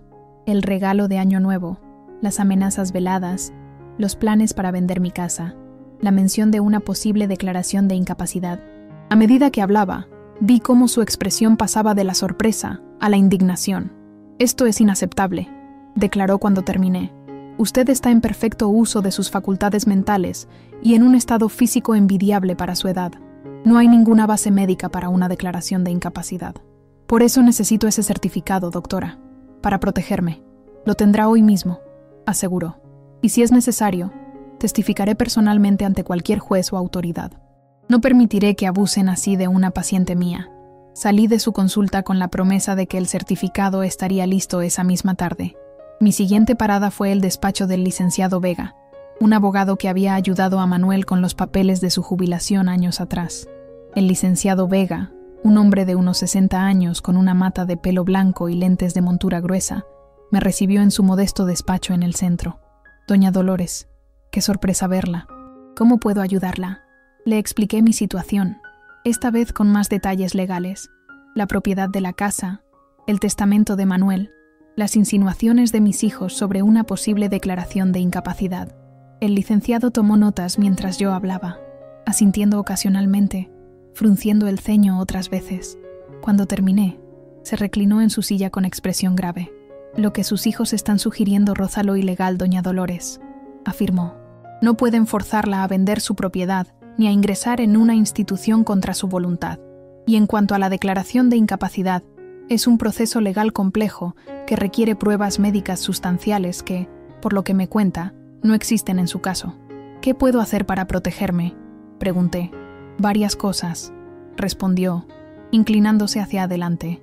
«Primero, ese certificado médico que ya ha solicitado es fundamental. Segundo, podríamos redactar un documento de voluntades anticipadas, donde usted deje clara su posición respecto a su cuidado futuro y la disposición de sus bienes. Tercero, y muy importante, debería considerar otorgar un poder notarial a alguien de su absoluta confianza, que no sean sus hijos». «No tengo a nadie», confesé. «Manuel era hijo único. Mis padres fallecieron hace años. No tengo hermanos». El licenciado reflexionó un momento. «¿Qué hay de algún amigo cercano? ¿Algún vecino de confianza? ¿Alguien de su parroquia?». Pensé en doña Mercedes, mi vecina de toda la vida, que había sido como una hermana para mí, o en el padre Antonio, de Santa Teresita, que conocía a nuestra familia desde hacía décadas. «Tengo algunas opciones», admití. «Bien, también sería prudente cambiar las cerraduras de su casa», sugirió, «y revisar todos sus documentos bancarios. Asegúrese de que sus hijos no tengan acceso a sus cuentas». El licenciado Vega me explicó los pasos legales que podíamos dar. Me advirtió que mis hijos podrían reaccionar mal, pero me aseguró que la ley estaba de mi parte, mientras yo conservara mi capacidad mental y física. «Doña Dolores», añadió antes de despedirme, «lo que está haciendo requiere valor. Muchas personas en su situación se rendirían por miedo o por no querer enfrentarse a sus propios hijos, pero usted está defendiendo su dignidad y su derecho a decidir sobre su propia vida. Eso es admirable». Sus palabras me dieron fuerzas. Salí de su despacho con un plan concreto y la promesa de que tendría los documentos legales listos en pocos días. Mi tercera parada fue el banco. Allí descubrí algo que confirmó mis peores sospechas. Alejandra había intentado acceder a mi cuenta de ahorros la semana anterior, alegando que yo le había dado autorización. Afortunadamente, el gerente del banco, que me conocía personalmente, había insistido en verificar conmigo antes de permitir cualquier movimiento. Estaba esperando su llamada a doña Dolores, me explicó el gerente. Me pareció extraño que usted hubiera autorizado algo así sin venir personalmente o al menos llamar. Hizo bien, le aseguré. Nunca di tal autorización. Cambié las claves de acceso a mis cuentas y dejé instrucciones explícitas de que nadie, excepto yo misma, podía realizar operaciones en ellas. También revisé el estado de mis ahorros, comprobando con alivio que tenía suficiente para vivir cómodamente durante años, incluso si necesitaba contratar ayuda doméstica en el futuro. Para cuando salí del banco, era mediodía. Me sentía física y emocionalmente agotada, pero también más fuerte que en años. Cada paso que daba me alejaba del papel de víctima que mis hijos habían intentado asignarme y me devolvía el control sobre mi propia vida. Almorcé en una pequeña fonda cerca del Zócalo, donde la dueña, doña Lupita, me reconoció de visitas anteriores con Manuel. ¿Cómo está, doña Dolores? Hace tiempo que no la veíamos por aquí.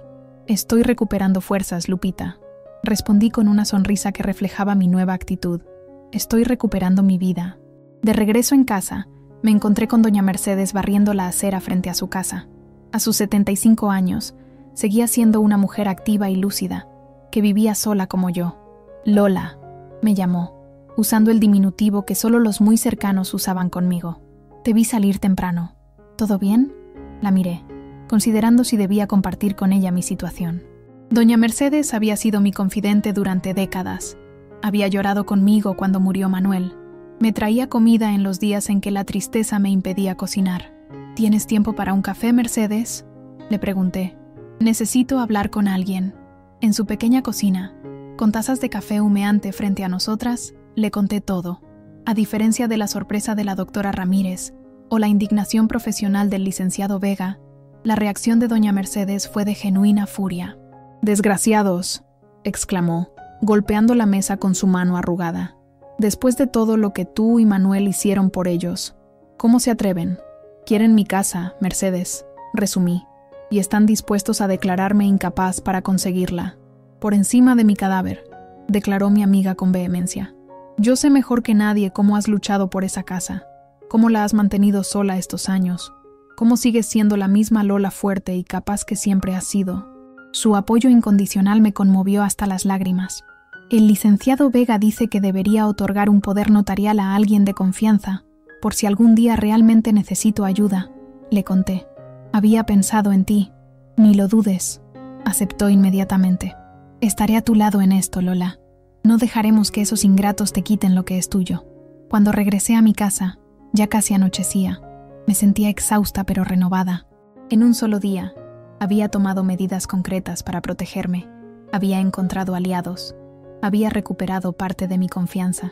Encendí las luces de la sala y miré a mi alrededor con nuevos ojos. Esta casa no era solo paredes y techo. Era el testimonio de mi vida con Manuel, el escenario de nuestras alegrías y penas, nuestro refugio durante medio siglo. Nadie tenía derecho a arrebatármela, ni siquiera mis propios hijos. Me senté en la mecedora junto a la ventana, la misma desde donde Manuel solía mirar el jardín en sus últimos días. Desde allí, podía ver el granado que habíamos plantado cuando nació Alejandra, el rosal que cuidé con esmero durante la enfermedad de Manuel, como una forma de mantener viva la esperanza. No me iré de aquí, prometí en voz alta. A Manuel, a la casa, a mí misma, no mientras pueda defenderme. Esa noche, por primera vez desde el incidente del sobre en Año Nuevo, dormí profundamente, sin pesadillas, sin despertarme sobresaltada. Había dejado de ser la víctima para convertirme en la protagonista de mi propia defensa. Y eso, descubrí, hacía toda la diferencia del mundo. 3 días después de mi jornada de diligencias, ya tenía en mi poder el certificado médico de la doctora Ramírez, detallando mi excelente estado de salud física y mental para una mujer de mi edad. El licenciado Vega había preparado todos los documentos legales, el poder notarial para doña Mercedes, mis voluntades anticipadas donde especificaba claramente que deseaba permanecer en mi hogar mientras fuera físicamente posible, y un documento adicional donde manifestaba mi oposición a cualquier internamiento involuntario. También había cambiado las cerraduras de la casa, con ayuda de Javier, el nieto adolescente de doña Mercedes, quien estudiaba para técnico en cerrajería. El muchacho se había negado a cobrarme. «Mi abuela dice que usted es como de la familia, doña Dolores», me había dicho con una sonrisa. Ese día estaba organizando algunos documentos en el estudio que había sido de Manuel, cuando encontré la caja de metal que él guardaba en el fondo de su armario. La había visto muchas veces, pero nunca había sentido la necesidad de abrirla. Respetaba su privacidad, incluso después de su muerte. Pero ahora, enfrentada a la traición de mis hijos, necesitaba reunir todas las armas posibles para defenderme. La caja no estaba cerrada con llave. Dentro había varios sobres, algunas fotografías antiguas y un cuaderno de cubierta gastada. Comencé a revisar los sobres. El primero contenía documentos relacionados con la casa, la escritura original, los recibos de los pagos finales del crédito hipotecario, los permisos municipales para las reformas que habíamos hecho a lo largo de los años. El segundo sobre me sorprendió. Contenía una póliza de seguro de vida a nombre de Manuel, que yo desconocía. Según los documentos, tras su fallecimiento, yo debería haber recibido una suma considerable. Revisé las fechas y los datos. Todo parecía en orden, pero yo nunca había recibido ese dinero. ¿Por qué? ¿Acaso Manuel había cancelado la póliza sin decírmelo? Seguí revisando y encontré otro sobre con documentación más reciente. Eran cartas de la aseguradora, dirigidas a Manuel poco antes de su enfermedad, confirmando que la póliza seguía vigente. Y luego, una carta dirigida a mí, con fecha posterior a la muerte de Manuel, informándome de los trámites para cobrar el seguro. Una carta que yo nunca había recibido. Mi corazón se aceleró. Si la carta existía, si estaba aquí, en esta caja, significaba que alguien la había interceptado antes de que yo la viera, alguien que tenía acceso a nuestra correspondencia. Recordé entonces que, en los primeros meses tras la muerte de Manuel, cuando yo estaba sumida en el dolor, Alejandra se había ofrecido a ayudarme con los trámites y el papeleo. Venía casi a diario, recogía el correo, organizaba documentos, hacía llamadas en mi nombre. Una sospecha terrible comenzó a formarse en mi mente. Busqué entre los papeles hasta encontrar el teléfono de la aseguradora. Aún existía. Lo comprobé en internet. Con dedos temblorosos, marqué el número. Después de identificarme y proporcionar los datos de la póliza, la operadora me confirmó lo que ya temía. El seguro de vida de Manuel, por un monto de 1.5 millones de pesos, había sido cobrado hace casi 5 años, poco después de su fallecimiento. ¿Podría decirme quién cobró ese dinero?, pregunté, aunque ya imaginaba la respuesta. Un momento, señora Méndez. Déjeme verificar. Aquí está.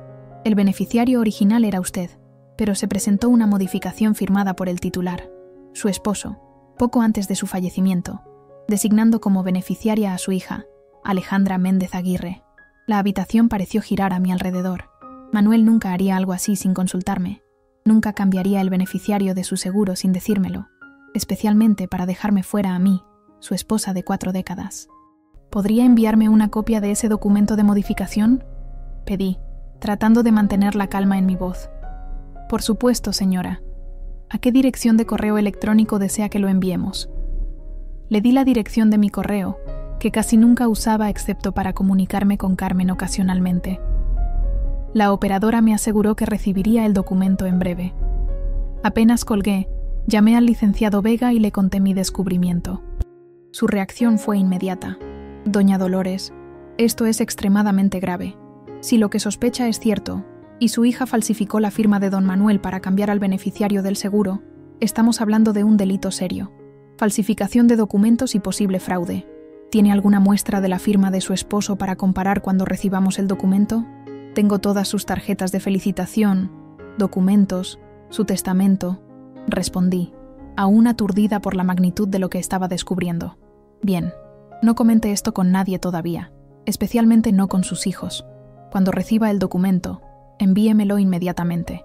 Si confirmamos la falsificación, tendremos una herramienta poderosa para su defensa. Después de hablar con el licenciado Vega, continué revisando la caja. El cuaderno de cubierta gastada resultó ser una especie de diario que Manuel había comenzado a llevar durante su enfermedad. No eran entradas diarias, sino más bien reflexiones ocasionales, pensamientos que quería dejar registrados. Con el corazón en un puño, comencé a leerlo. Las primeras páginas eran reflexiones sobre su vida, sobre nosotros, sobre su aceptación gradual de la enfermedad.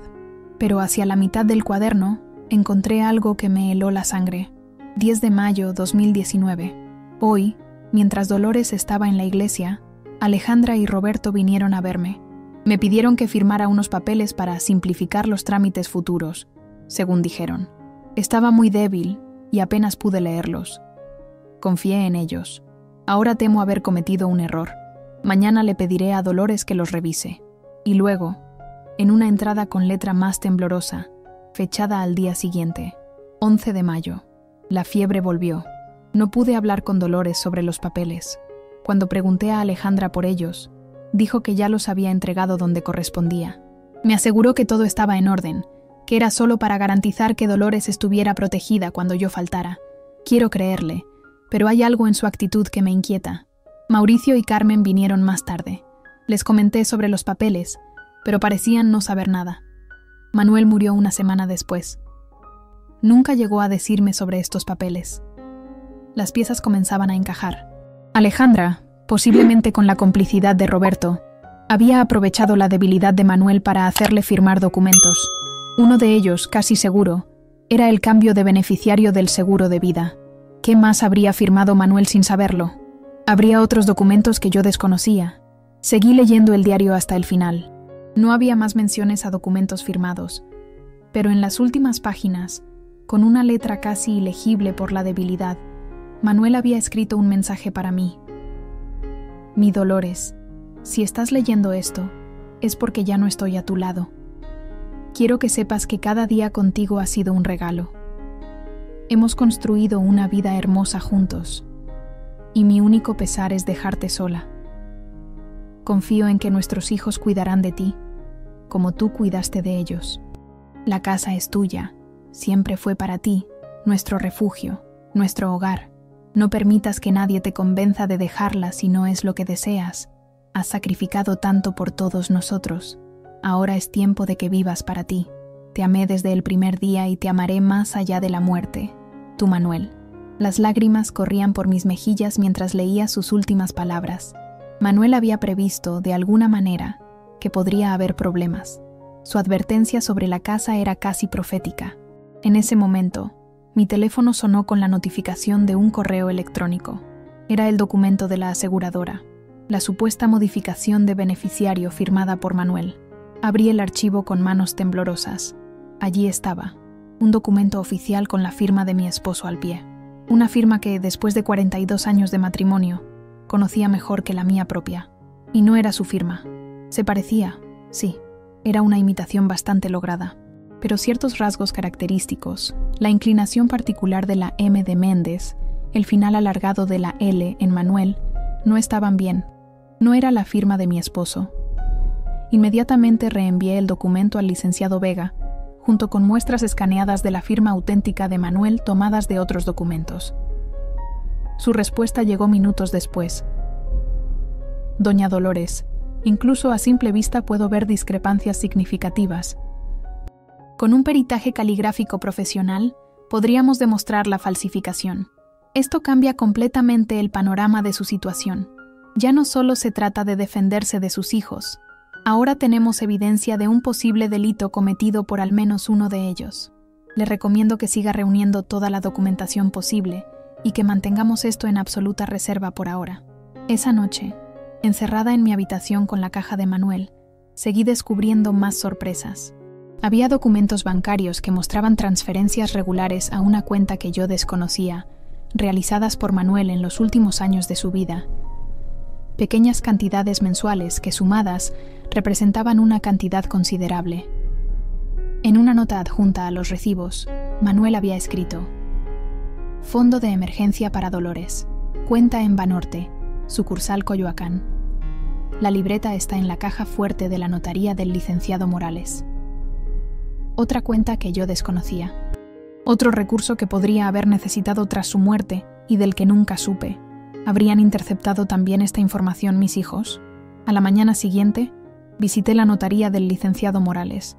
Efectivamente, había una caja fuerte a nombre de Manuel Méndez, y yo, como su viuda y heredera universal según su testamento, tenía derecho a acceder a ella.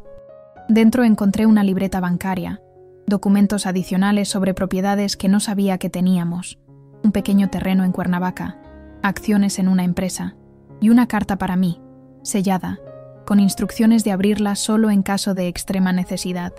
Consideré que la situación actual calificaba como tal. La carta, fechada 3 meses antes de su muerte, confirmaba mis peores sospechas. Querida Dolores, si estás leyendo esto, significa que te has visto obligada a buscar recursos adicionales. Espero que nuestros hijos estén cuidando de ti como mereces, pero siempre fui precavido. He notado comportamientos preocupantes, especialmente en Alejandra. Varias veces la he sorprendido revisando nuestros documentos financieros sin permiso. En una ocasión, la encontré en mi estudio, con mi chequera abierta, alegando que buscaba un bolígrafo. Por si acaso, he creado este fondo de emergencia que solo tú puedes reclamar. También he depositado aquí copias de todos nuestros documentos importantes, incluyendo el testamento original donde te nombro heredera universal de todos nuestros bienes, incluida la casa. No quiero sembrar desconfianza hacia nuestros hijos, pero mi deber es protegerte, incluso cuando ya no esté físicamente a tu lado. Si todo está bien, y esto es solo mi paranoia de viejo enfermo, guarda estos documentos y usa el dinero para darte algún gusto que te mereces. Si por el contrario, mis temores tenían fundamento, usa estos recursos para defenderte. Recuerda que eres más fuerte de lo que crees. Siempre lo has sido. Con todo mi amor, Manuel. Sentada en la pequeña oficina de la notaría, con la carta de Manuel en las manos, sentí una mezcla de dolor, rabia y, paradójicamente, alivio. Dolor por la traición de Alejandra, que aparentemente había comenzado incluso antes de la muerte de Manuel. Rabia por los años de engaño y alivio porque, de alguna manera, Manuel me había estado protegiendo desde más allá de la muerte. El licenciado Morales me ayudó a acceder a la cuenta bancaria mencionada en la libreta. Para mi sorpresa, no solo seguía activa, sino que contenía más de 800,000 pesos, producto de las transferencias regulares de Manuel, más los intereses acumulados durante 5 años. Su esposo era un hombre precavido, doña Dolores, comentó el notario mientras realizábamos los trámites para que yo pudiera disponer del dinero. Y por lo que me cuenta, con justa razón, en cuestión de horas, tenía acceso a recursos que desconocía, documentos que respaldaban mi posición y evidencia de posibles delitos cometidos por mi propia hija. El terreno bajo los pies de mis hijos estaba a punto de temblar. Durante los días siguientes, trabajé en silencio, metódicamente, preparando mi defensa. El licenciado Vega se convirtió en mi aliado más importante, guiándome en cada paso legal que debíamos dar. Lo primero es asegurar que toda la documentación esté en orden, me explicó durante una de nuestras reuniones en su despacho. El testamento de don Manuel, los títulos de propiedad, los documentos bancarios, el certificado médico, todo debe estar perfectamente organizado y accesible. Con su ayuda, contratamos a un perito calígrafo para analizar la supuesta firma de Manuel en el documento del seguro. Su informe fue concluyente. Se trataba de una falsificación. El licenciado Vega archivó este informe junto con el resto de la evidencia. Lo segundo, continuó, es establecer una estrategia clara. Podríamos presentar una denuncia formal contra su hija por falsificación y fraude, pero eso significaría llevar el asunto a los tribunales, con todo lo que implica. Publicidad, proceso legal largo, declaraciones. ¿Estás segura de querer llegar a ese extremo? Reflexioné sobre esta pregunta durante días. A pesar de la traición, Alejandra seguía siendo mi hija. La había llevado en mi vientre, había besado sus rodillas raspadas, la había visto crecer. La idea de verla enfrentar cargos criminales me atormentaba. ¿Cuál es la alternativa?, pregunté finalmente. Podríamos usar esta evidencia como herramienta de negociación, sugirió el licenciado.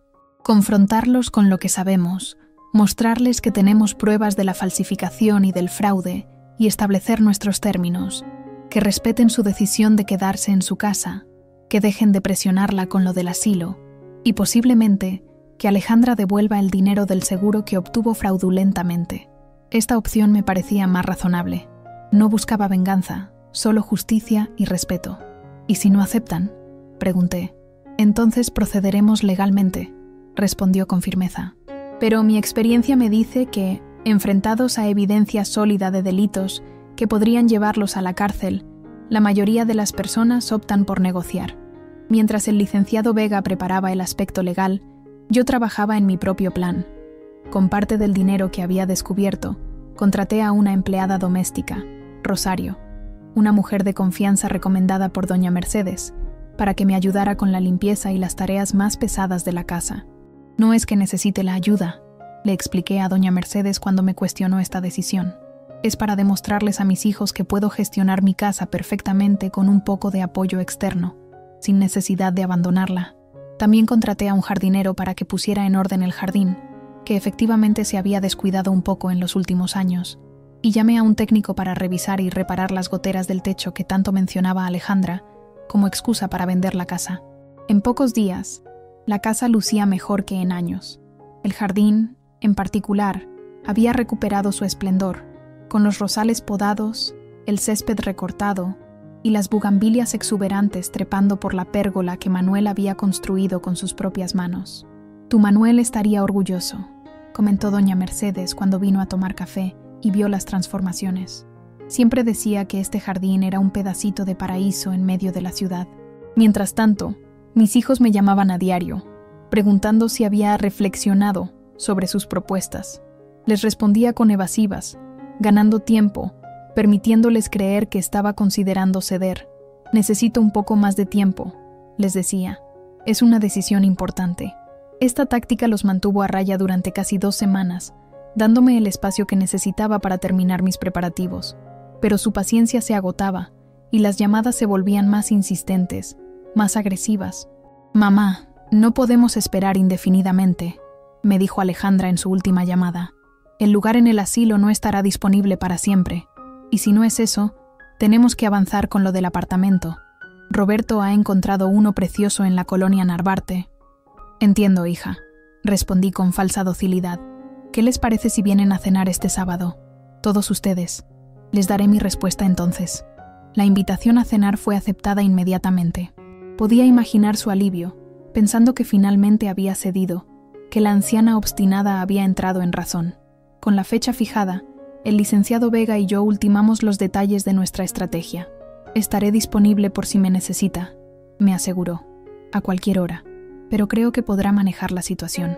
Tiene todos los documentos en orden, conoce sus derechos y, lo más importante, tiene la verdad de su lado». El día antes de la cena, puse en marcha la última parte de mi plan. Fui al banco y retiré una suma importante de mi recién descubierta cuenta. Con ese dinero, contraté a un servicio de mudanzas para el día siguiente y compré víveres para preparar la que sería una cena memorable. El sábado amaneció luminoso, con un cielo despejado que parecía un buen augurio. Me levanté temprano y pasé la mañana cocinando. Preparé los platillos favoritos de cada uno de mis hijos: chiles rellenos para Alejandra, mole poblano para Mauricio, enchiladas suizas para Carmen. Hice una tarta de manzana como postre, la misma que preparaba para sus cumpleaños cuando eran pequeños. Rosario, mi nueva empleada, me ayudó con la limpieza final de la casa y la disposición de la mesa. A las 4 de la tarde, todo estaba listo. La casa relucía, la comida estaba preparada, la mesa puesta con mi mejor mantelería y la vajilla de porcelana que solo usábamos en ocasiones especiales. «¿Está segura de que no quiere que me quede, doña Dolores?», preguntó Rosario antes de marcharse. «No será necesario, querida», le aseguré. «Esta es una conversación familiar». A las 6 en punto, el timbre sonó. Como esperaba, llegaron todos juntos, probablemente después de haberse reunido para afinar su propia estrategia. Mauricio y Patricia, Alejandra y Roberto, Carmen y Javier, todos vestidos formalmente, como para una ocasión importante. Ninguno trajo a los nietos, otra señal de que esperaban una conversación seria. «Mamá, qué guapa estás», exclamó Carmen al verme. Y era cierto, me había esmerado en mi arreglo. Llevaba un vestido azul marino que Manuel me había regalado en nuestro último aniversario, el pelo recogido en un moño cuidadosamente arreglado, y hasta me había puesto un poco de maquillaje. «La casa se ve preciosa», comentó Patricia, mirando alrededor con evidente sorpresa. Probablemente esperaban encontrar la versión descuidada que habían mencionado antes, la que justificaría su insistencia en que yo no podía mantenerla. «¿Has hecho todo esto tú sola?», preguntó Alejandra, con una mezcla de incredulidad y suspicacia. «He contratado algo de ayuda», respondí con naturalidad. «Rosario viene 3 veces por semana, y Jaime se encarga del jardín. Es sorprendente lo mucho que se puede lograr con un poco de organización». Les invité a pasar al comedor, donde la mesa estaba dispuesta con esmero. La luz de las velas creaba una atmósfera cálida, casi festiva. Si notaron la incongruencia entre esta recepción y la gravedad del asunto que veníamos a discutir, no lo mencionaron. Durante la cena, mantuve la conversación en temas ligeros. Pregunté por los nietos, por sus trabajos, por sus planes para las próximas vacaciones. Ellos seguían mi ejemplo, quizás aliviados por el tono amable, quizás esperando el momento adecuado para abordar el verdadero motivo de la reunión. Fue durante el postre cuando finalmente Alejandra, siempre la más directa, tocó el tema. «Mamá, todo está delicioso y la casa se ve hermosa, pero ¿has pensado en lo que hablamos? ¿Has tomado una decisión sobre el asilo o el apartamento?» Dejé mi tenedor junto al plato, tomé un sorbo de agua y los miré a todos, uno por uno, antes de responder. «Sí, querida, he tomado una decisión». Pude sentir la tensión en el aire, la expectativa. Mauricio dejó de comer. Roberto se enderezó en su asiento. Carmen me miraba con ojos ansiosos. «No voy a ir a ningún asilo», dije con voz clara y firme. «Tampoco voy a vender mi casa para comprar un apartamento. Voy a quedarme aquí, en el hogar que construí con vuestro padre, hasta que ya no pueda valerme por mí misma, o hasta que Dios decida llevarme con él». El silencio que siguió fue casi tangible. Fue Mauricio quien lo rompió, con su tono de ejecutivo razonable que tanto me irritaba últimamente. «Mamá, entendemos tu apego a esta casa, pero tienes que ser práctica. El mantenimiento está resuelto», le interrumpí. «Como pueden ver, la casa está en perfectas condiciones. He contratado ayuda para las tareas que me resultan más difíciles y puedo permitírmelo perfectamente con mi pensión. Pero mamá», insistió Alejandra, «no es solo el mantenimiento, es tu seguridad, tu salud». «Mi salud es excelente para mi edad», respondí, sacando del bolsillo de mi vestido el certificado médico de la doctora Ramírez. Lo puse sobre la mesa, a la vista de todos. «Como pueden ver, no hay ninguna razón médica para que no pueda vivir de forma independiente». Alejandra tomó el documento y lo leyó rápidamente, con el ceño fruncido. Se lo pasó a Mauricio, quien también lo examinó con evidente contrariedad.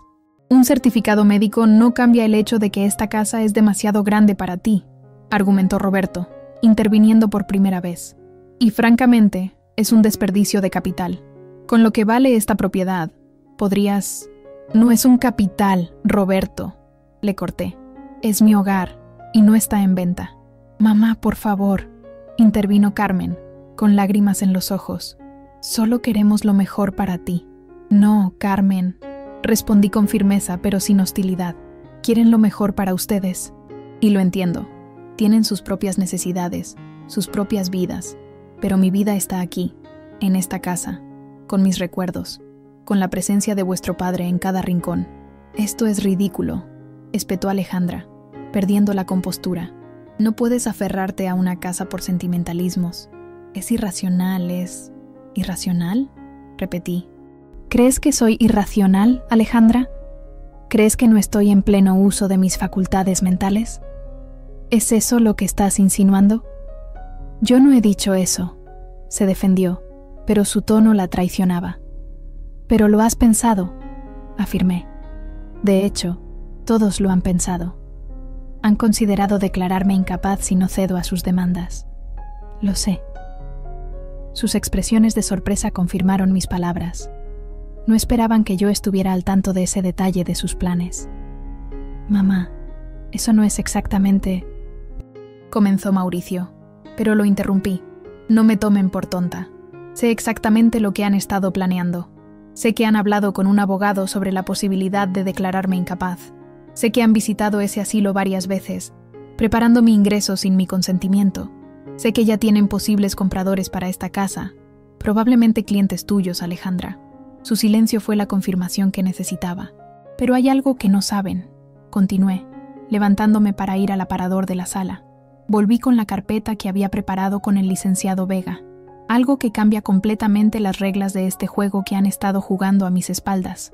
Abrí la carpeta y extraje el primer documento, la copia del cambio de beneficiario del seguro de vida de Manuel, con la firma falsificada. «Alejandra», dije, colocando el papel frente a ella, «¿reconoces esto?». Su rostro palideció visiblemente. Intentó mantener la compostura, pero sus manos temblorosas la delataban. Es el documento del seguro de papá», murmuró. «Él lo firmó antes de morir. cambiando al beneficiario. Me lo dio a mí porque sabía que yo me encargaría de que el dinero se usara correctamente. Esa es una mentira, Alejandra, dije sin elevar la voz. Manuel nunca firmó este documento, y tengo pruebas. Extraje entonces el informe del perito calígrafo, que demostraba sin lugar a dudas que la firma había sido falsificada. Lo puse junto al documento anterior. Un experto ha confirmado que esta no es la firma de tu padre. Es una falsificación, tu falsificación. Roberto se inclinó para ver los documentos, mientras Mauricio y Carmen intercambiaban miradas de confusión y alarma. ¿De qué está hablando, Ale?, preguntó Mauricio. ¿Qué seguro? ¿Qué dinero? Alejandra no respondió. Su mirada estaba fija en los documentos, como hipnotizada por la evidencia de su delito. Tu padre tenía un seguro de vida de 1.5 millones de pesos, expliqué a los demás. Yo era la beneficiaria original, pero alguien falsificó su firma para cambiar al beneficiario y quedarse con ese dinero. Dinero que me pertenecía. Yo no fue así, balbuceó Alejandra, pero su voz carecía de convicción. También encontré esto, continué, sacando la carta de Manuel donde mencionaba los documentos que Alejandra le había hecho firmar cuando estaba débil. Las palabras de vuestro padre, escritas poco antes de morir, expresando su preocupación por los papeles que Alejandra le había hecho firmar sin explicarle bien su contenido. El silencio en la habitación era absoluto. Podía sentir la tensión, el shock, la incredulidad. ¿Es cierto esto, Alejandra?, preguntó finalmente Carmen, con voz temblorosa. ¿Falsificaste la firma de papá? ¿Le robaste a mamá? Alejandra no respondió directamente. En cambio, me miró con una mezcla de rabia y miedo. ¿Qué pretendes con todo esto, mamá? ¿Denunciarme? ¿Enviarme a la cárcel? ¿Es esa tu venganza? No quiero venganza, Alejandra, respondí con calma. Solo quiero respeto. Respeto a mis decisiones, a mi independencia, a mi propiedad. Y sí, también quiero justicia. ¿Qué clase de justicia?, intervino Roberto, evidentemente preocupado por las implicaciones legales de lo que estaba descubriendo. Muy simple, respondí. Primero, abandonarán inmediatamente cualquier intento de declararme incapaz o de forzarme a vender mi casa o a ingresar en un asilo. Segundo, Alejandra devolverá el dinero del seguro, con intereses, a donde corresponde, a mí. Y tercero, respetarán mi vida y mis decisiones de aquí en adelante. ¿Y si no lo hacemos?, desafió Alejandra, recuperando algo de su habitual audacia. Entonces presentaré una denuncia formal por falsificación de documentos y fraude, respondí sin titubear. El licenciado Vega tiene todo preparado. Un delito que, como bien sabe tu esposo Roberto, podría acarrear varios años de prisión. Roberto, abogado de profesión aunque especializado en temas corporativos, asintió lentamente, confirmando la gravedad de la situación. Pero no quiero llegar a eso, añadí, suavizando mi tono. Son mis hijos, a pesar de todo. No deseo verlos enfrentar un proceso judicial, ni que sus nombres aparezcan en los periódicos por algo así. Preferiría resolver esto en privado, como la familia que todavía somos. El silencio que siguió fue largo y pesado. Podía ver los engranajes girando en sus cabezas, evaluando opciones, calculando riesgos. ¿Cómo sabemos que no presentarás la denuncia de todos modos, una vez que Alejandra devuelva el dinero?, preguntó Mauricio, siempre pragmático. Tienen mi palabra, respondí simplemente. Y además, el licenciado Vega preparará un acuerdo legal que nos proteja a todos. Alejandra devuelve el dinero, yo renuncio a presentar cargos, ustedes renuncian a cualquier intento de quitarme mi casa o mi independencia. Nuevamente, el silencio. Finalmente, fue Carmen quien habló. Creo que deberíamos aceptar, mamá. Es lo justo. ¿Lo justo?, escupió Alejandra. ¿Qué sabes tú de justicia? Siempre has sido la favorita, la que no hace nada mal. Mientras tanto, yo soy la que ha estado pendiente de mamá todos estos años, la que ha venido a verla, la que se ha preocupado. Para robarle, completó Mauricio, mirando a su hermana con una mezcla de sorpresa y decepción. Le robaste a nuestra madre, Alejandra, y nos has estado mintiendo a todos. La discusión escaló rápidamente. Acusaciones, reproches, revelaciones de viejos rencores. Los dejé desahogarse, observando cómo las máscaras caían una a una, revelando las verdaderas dinámicas que habían estado operando en mi familia sin que yo lo supiera. Cuando la tormenta amainó un poco, tomé nuevamente la palabra. Independientemente de lo que decidan, hay algo más que deben saber, anuncié, captando su atención. He modificado mi testamento. Esto provocó un nuevo silencio expectante. La casa y la mayor parte de mis bienes ya no serán repartidos entre ustedes tres, continué.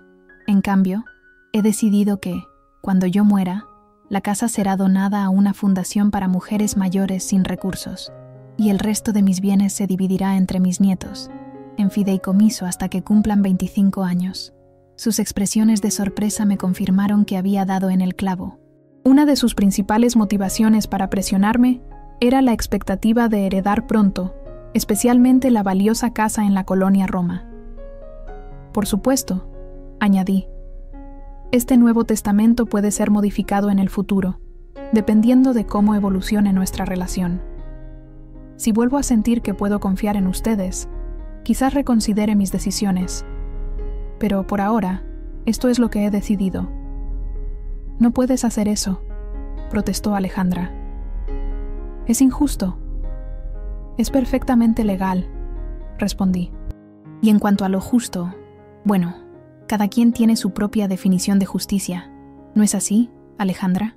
La cena había terminado en un clima muy diferente al que había comenzado. Las máscaras habían caído, las verdades habían salido a la luz, las cartas estaban sobre la mesa. Les doy una semana para decidir, concluí, levantándome de la mesa. Aceptan mis términos o presento la denuncia. Y ahora, si me disculpan, estoy cansada. Ha sido una noche intensa. Uno a uno fueron saliendo, en silencio, evitando mi mirada. Solo Carmen se detuvo para abrazarme brevemente antes de irse, susurrándome al oído. Lo siento mucho, mamá. No sabía, te juro que no sabía. Cuando cerré la puerta tras ellos, sentí una extraña mezcla de tristeza y liberación. Había ganado la batalla, de eso no cabía duda. Pero ¿a qué precio? Las relaciones familiares estaban dañadas, quizás irreparablemente. Sin embargo, mientras recogía lentamente la mesa, con la casa nuevamente silenciosa a mi alrededor, sentí también la presencia reconfortante de Manuel, como si de alguna manera estuviera orgulloso de mí, de mi valor, de mi determinación. Lo hice, Manuel. Susurré a la casa vacía.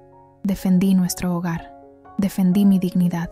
Y por primera vez en muchos días, dormí profundamente, sin miedo, sin angustia, en la paz de quien finalmente ha recuperado el control de su propia vida. La semana siguiente transcurrió en un extraño limbo. Mis hijos no me llamaron, ni vinieron a visitarme.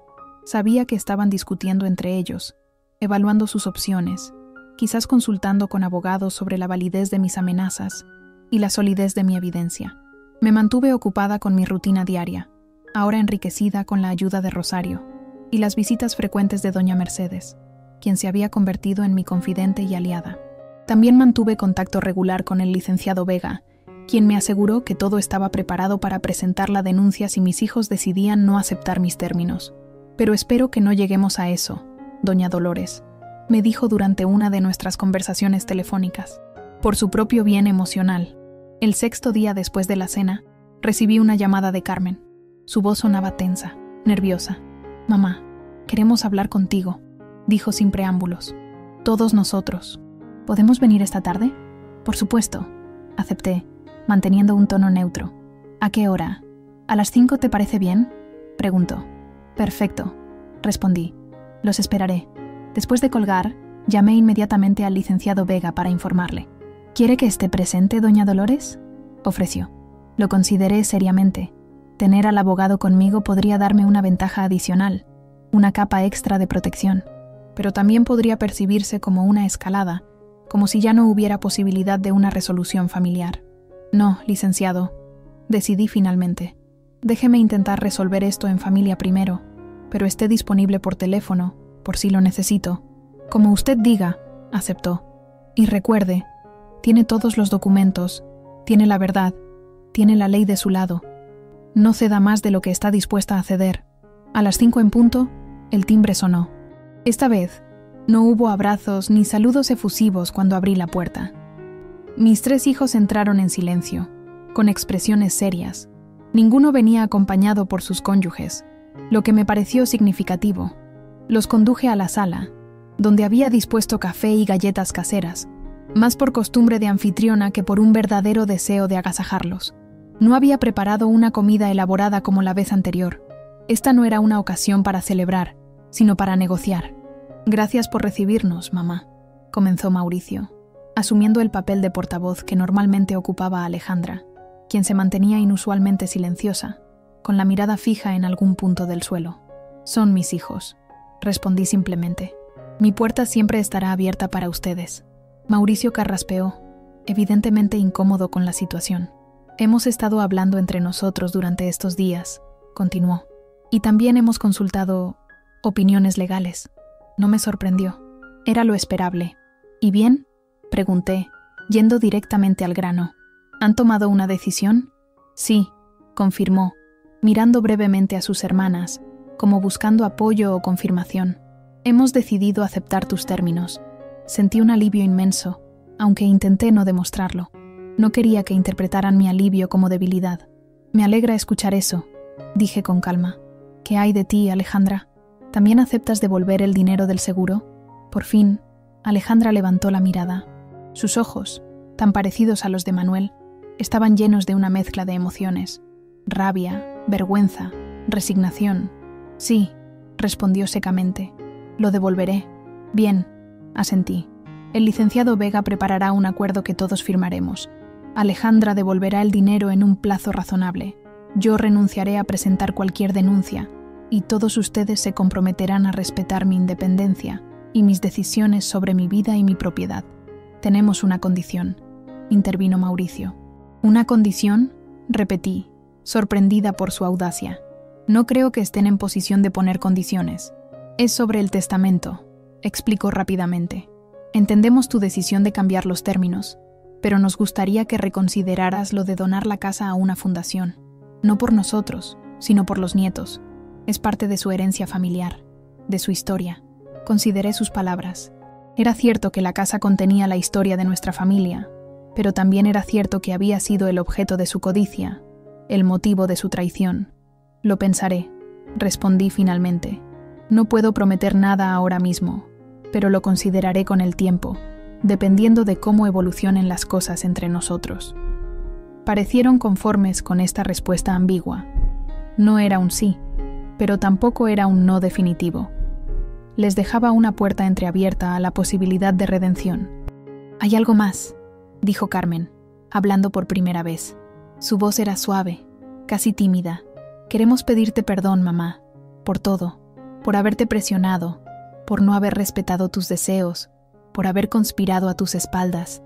Miré a mi hija menor, siempre la más sensible, y vi sinceridad en sus ojos. Luego miré a Mauricio, que asintió gravemente, aparentemente compartiendo el sentimiento de Carmen.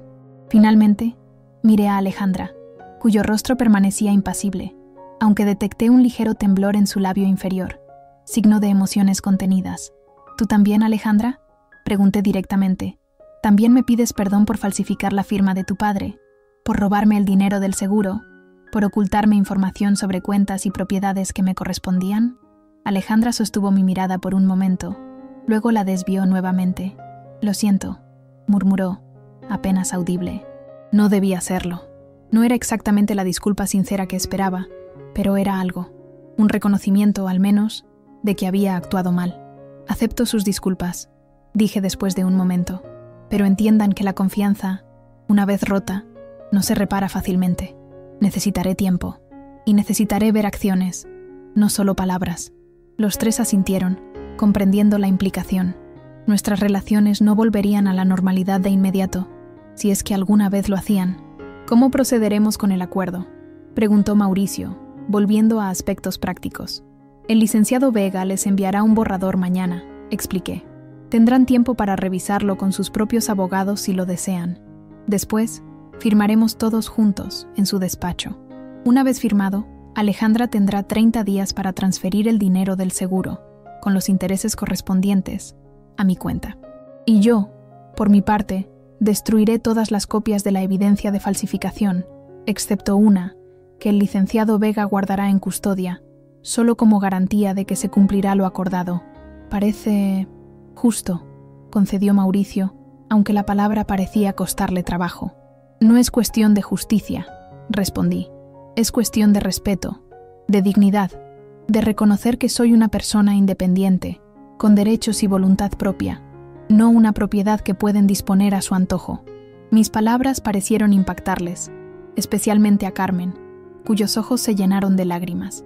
«Lo entendemos ahora, mamá», dijo, con voz entrecortada. «De verdad lo entendemos». La reunión concluyó poco después. No hubo abrazos de despedida, ni promesas vacías de visitarme más a menudo. Solo un acuerdo tácito de que comenzaríamos desde aquí, desde este punto de honestidad cruda, a reconstruir lo que fuera posible de nuestra relación familiar. Cuando se marcharon, me senté en mi mecedora junto a la ventana, observando cómo se alejaban en sus respectivos autos. Una parte de mí sentía tristeza por lo que habíamos perdido, por la inocencia rota, por la confianza traicionada, pero otra parte, la más fuerte, sentía orgullo por haber defendido lo que era mío, por no haber cedido a la presión, por haber mostrado que, a mis 68 años, seguía siendo una mujer fuerte, capaz de protegerse a sí misma. Al día siguiente, tal como habíamos acordado, el licenciado Vega envió el borrador del acuerdo a mis hijos. Para mi sorpresa, lo aceptaron sin modificaciones. 3 días después, nos reunimos todos en su despacho para la firma. Fue un momento solemne, casi ceremonial. Cada uno de nosotros firmó 4 copias del documento, con el licenciado Vega y su secretaria como testigos. Cuando Alejandra puso su firma en la última página, pude ver cómo sus manos temblaban ligeramente. Me pregunté si era por remordimiento, por rabia contenida, o simplemente por la humillación de verse descubierta y obligada a devolver lo que había robado. «Está hecho», declaró el licenciado Vega, recogiendo las copias y entregándonos una a cada uno. «Este acuerdo es legalmente vinculante. Si alguna de las partes lo incumple, las demás tienen derecho a tomar acciones legales». Nos miramos unos a otros, conscientes de la gravedad del momento. Lo que antes se había manejado como un asunto familiar, ahora era un contrato legal, con obligaciones y consecuencias claramente definidas.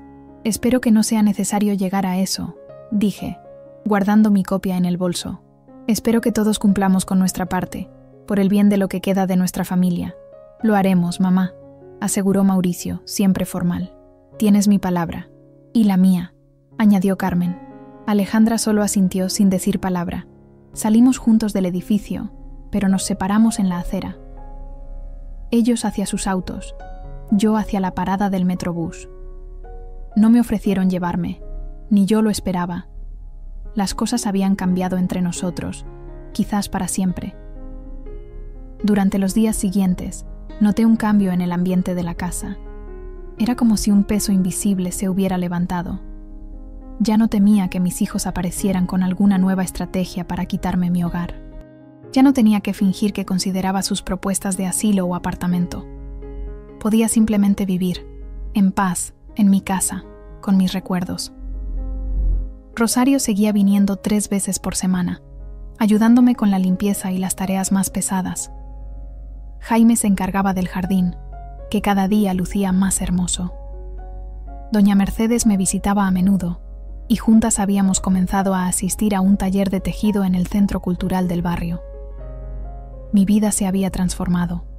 Ya no era la viuda solitaria que mis hijos veían como una carga, sino una mujer independiente, activa, rodeada de amigos y ocupaciones que me llenaban. Exactamente 1 mes después de la firma del acuerdo, recibí una notificación del banco. Alejandra había transferido la cantidad acordada, incluyendo los intereses. Había cumplido su parte del trato, al menos en lo financiero. Le envié un mensaje corto, agradeciéndole el cumplimiento. No recibí respuesta, lo cual no me sorprendió. De mis 3 hijos, Alejandra era quien más dificultades tendría para perdonar, no a mí, sino a sí misma. Mauricio me llamaba ahora cada semana, con conversaciones breves pero cordiales.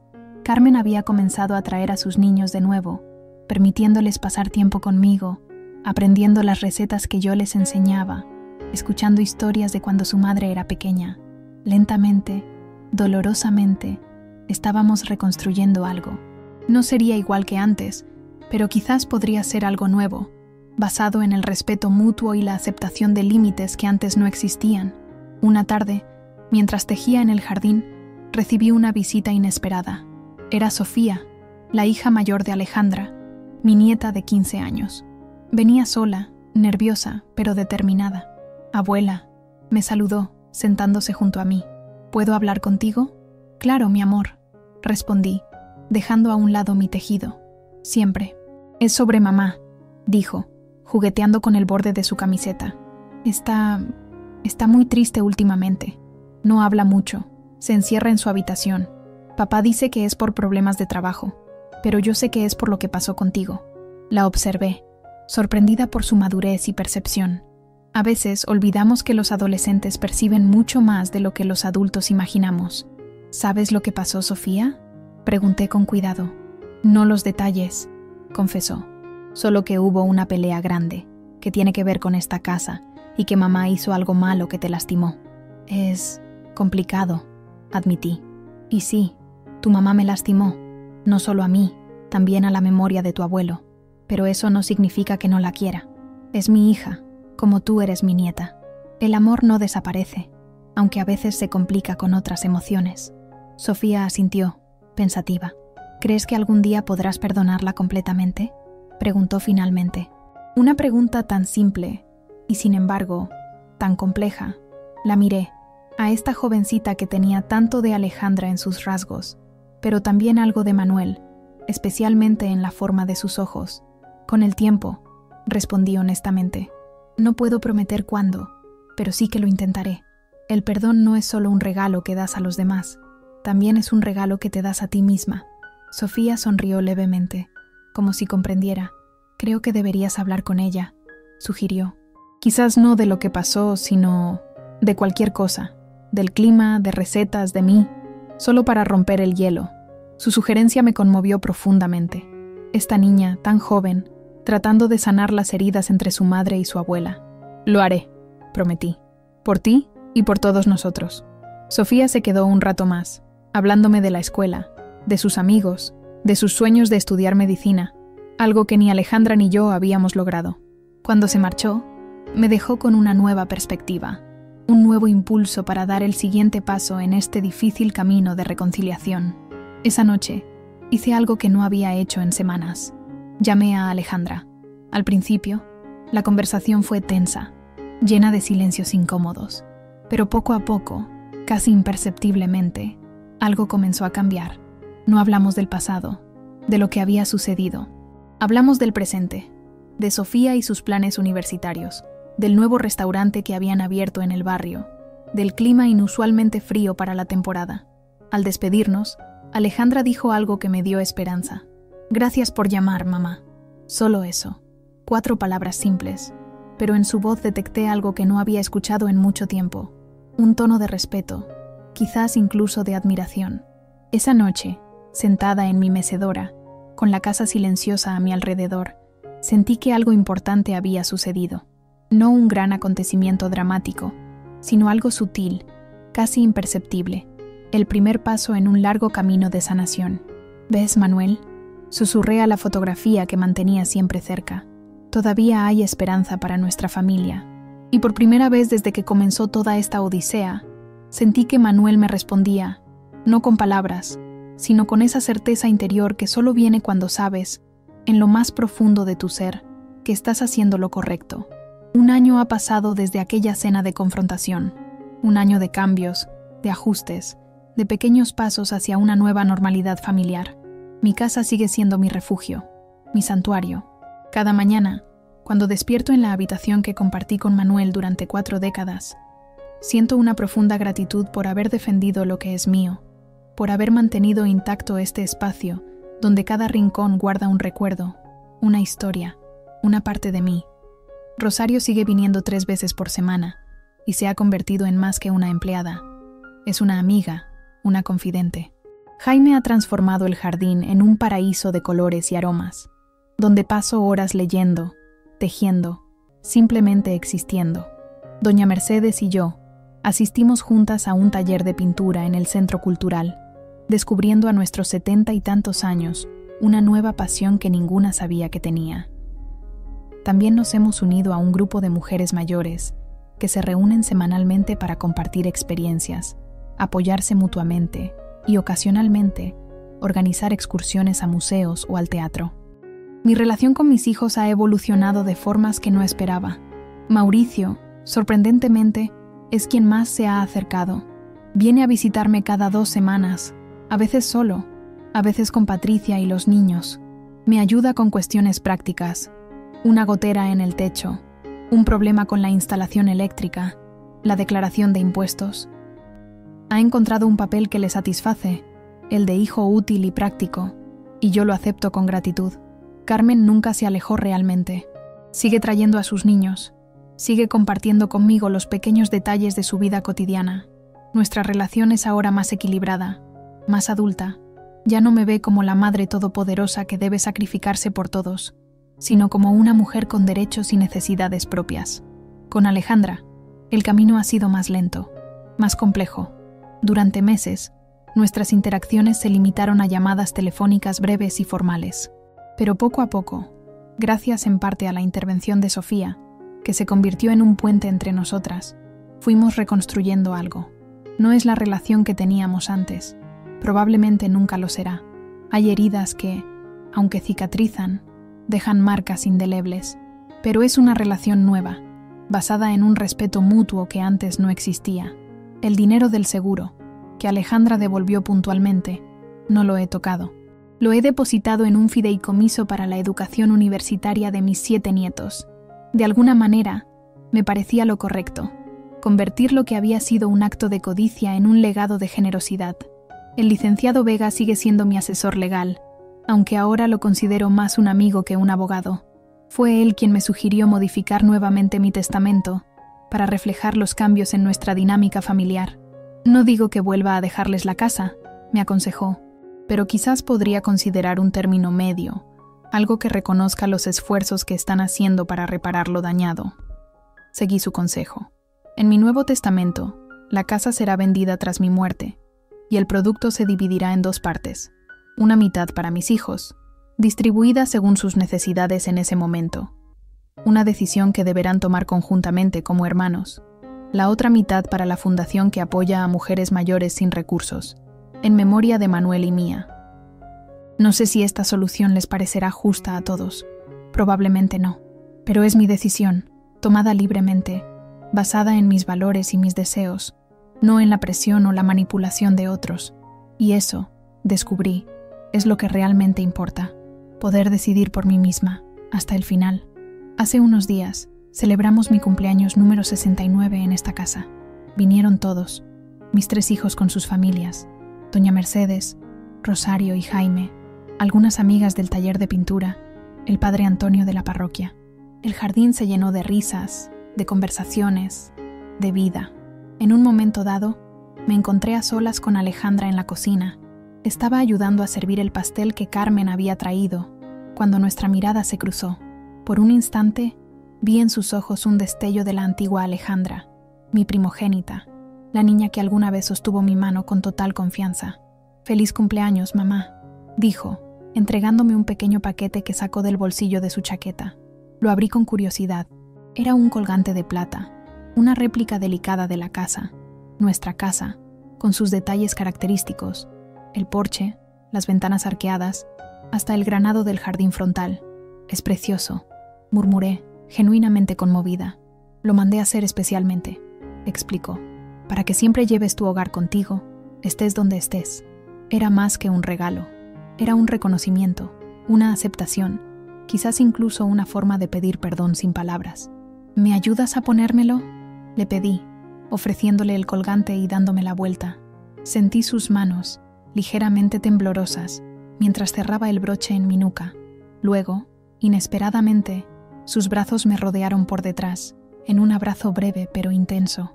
«Te quiero, mamá», susurró, y antes de que pudiera responder, se alejó rápidamente, volviendo al jardín donde los demás esperaban. Me quedé un momento sola en la cocina, tocando el colgante que ahora descansaba sobre mi corazón, dejando que las lágrimas corrieran libremente por mis mejillas. No eran lágrimas de tristeza, sino de una emoción compleja y profunda que no tiene nombre preciso en nuestro idioma. Cuando regresé al jardín con el pastel, nadie comentó mis ojos enrojecidos. Algunos lo habrían notado, sin duda, pero respetaron mi privacidad, mi momento de vulnerabilidad. Cantaron las mañanitas, aplaudieron cuando soplé las velas, me abrazaron y besaron. Era una celebración como tantas otras que habíamos compartido en esta casa a lo largo de los años. Y sin embargo, era diferente. Había una autenticidad, una honestidad en nuestras interacciones que antes faltaba. Esa noche, cuando todos se habían marchado y la casa volvió a su silencio habitual, me senté en la mecedora junto a la ventana, contemplando el jardín bañado por la luz plateada de la luna. El colgante con la forma de la casa descansaba sobre mi pecho, un recordatorio tangible de todo lo que había defendido, de todo lo que había ganado. «Lo logramos, Manuel», susurré a la fotografía que mantenía siempre cerca. Defendimos nuestro hogar. Conservé mi dignidad. Y quizás, solo quizás, nuestros hijos han aprendido algo importante en el proceso. No hubo respuesta, por supuesto.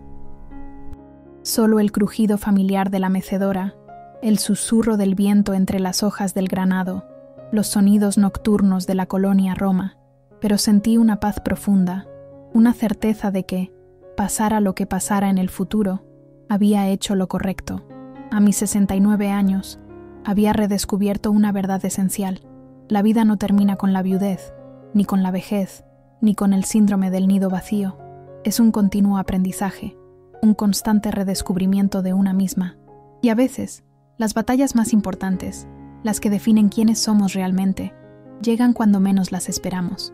El sobre de Año Nuevo, con su cruel regalo de un boleto a un asilo, había sido el catalizador de mi despertar. La traición de mis hijos, el dolor más grande que había experimentado desde la muerte de Manuel, se había convertido, paradójicamente, en la fuerza que me impulsó a recuperar el control de mi vida. Ahora, sentada en mi mecedora, en mi casa, rodeada de mis recuerdos y mis posesiones, sabía que había ganado mucho más que una batalla legal. Había recuperado algo que ni siquiera sabía que había perdido: mi voz, mi poder, mi capacidad para defenderme. Y esa, quizás, era la lección más valiosa que podía dejar a mis hijos y nietos: que el respeto no se mendiga, sino que se exige, que la dignidad no tiene fecha de caducidad, que las mujeres, incluso las ancianas, las viudas, las aparentemente vulnerables, pueden y deben defender lo que es suyo. Mientras la noche avanzaba, sentí una extraña pero bienvenida sensación de cierre, de compleción. Un ciclo había terminado, otro comenzaba, y yo estaba lista para lo que viniera, ahora que había redescubierto mi propia fortaleza. La casa, mi refugio, mi testigo, mi cómplice, me arropaba en su silencio acogedor. Aquí había amado, había criado hijos, había llorado pérdidas, había celebrado alegrías. Aquí había enfrentado la traición más dolorosa y también la reconciliación más esperanzadora. Y aquí, en esta mecedora que había sido de Manuel, bajo el techo que habíamos construido juntos, me permití soñar con los años que me quedaban. Años que, gracias a mi propia valentía, serían vividos en mis términos, con mi dignidad intacta, en el hogar que era, y siempre sería, el ancla de mi existencia. El colgante en forma de casa brillaba suavemente en la penumbra, recordándome que los hogares no son solo estructuras físicas, sino también símbolos de todo lo que valoramos, de todo por lo que vale la pena luchar. Y yo había luchado, había ganado, y en el proceso me había encontrado a mí misma.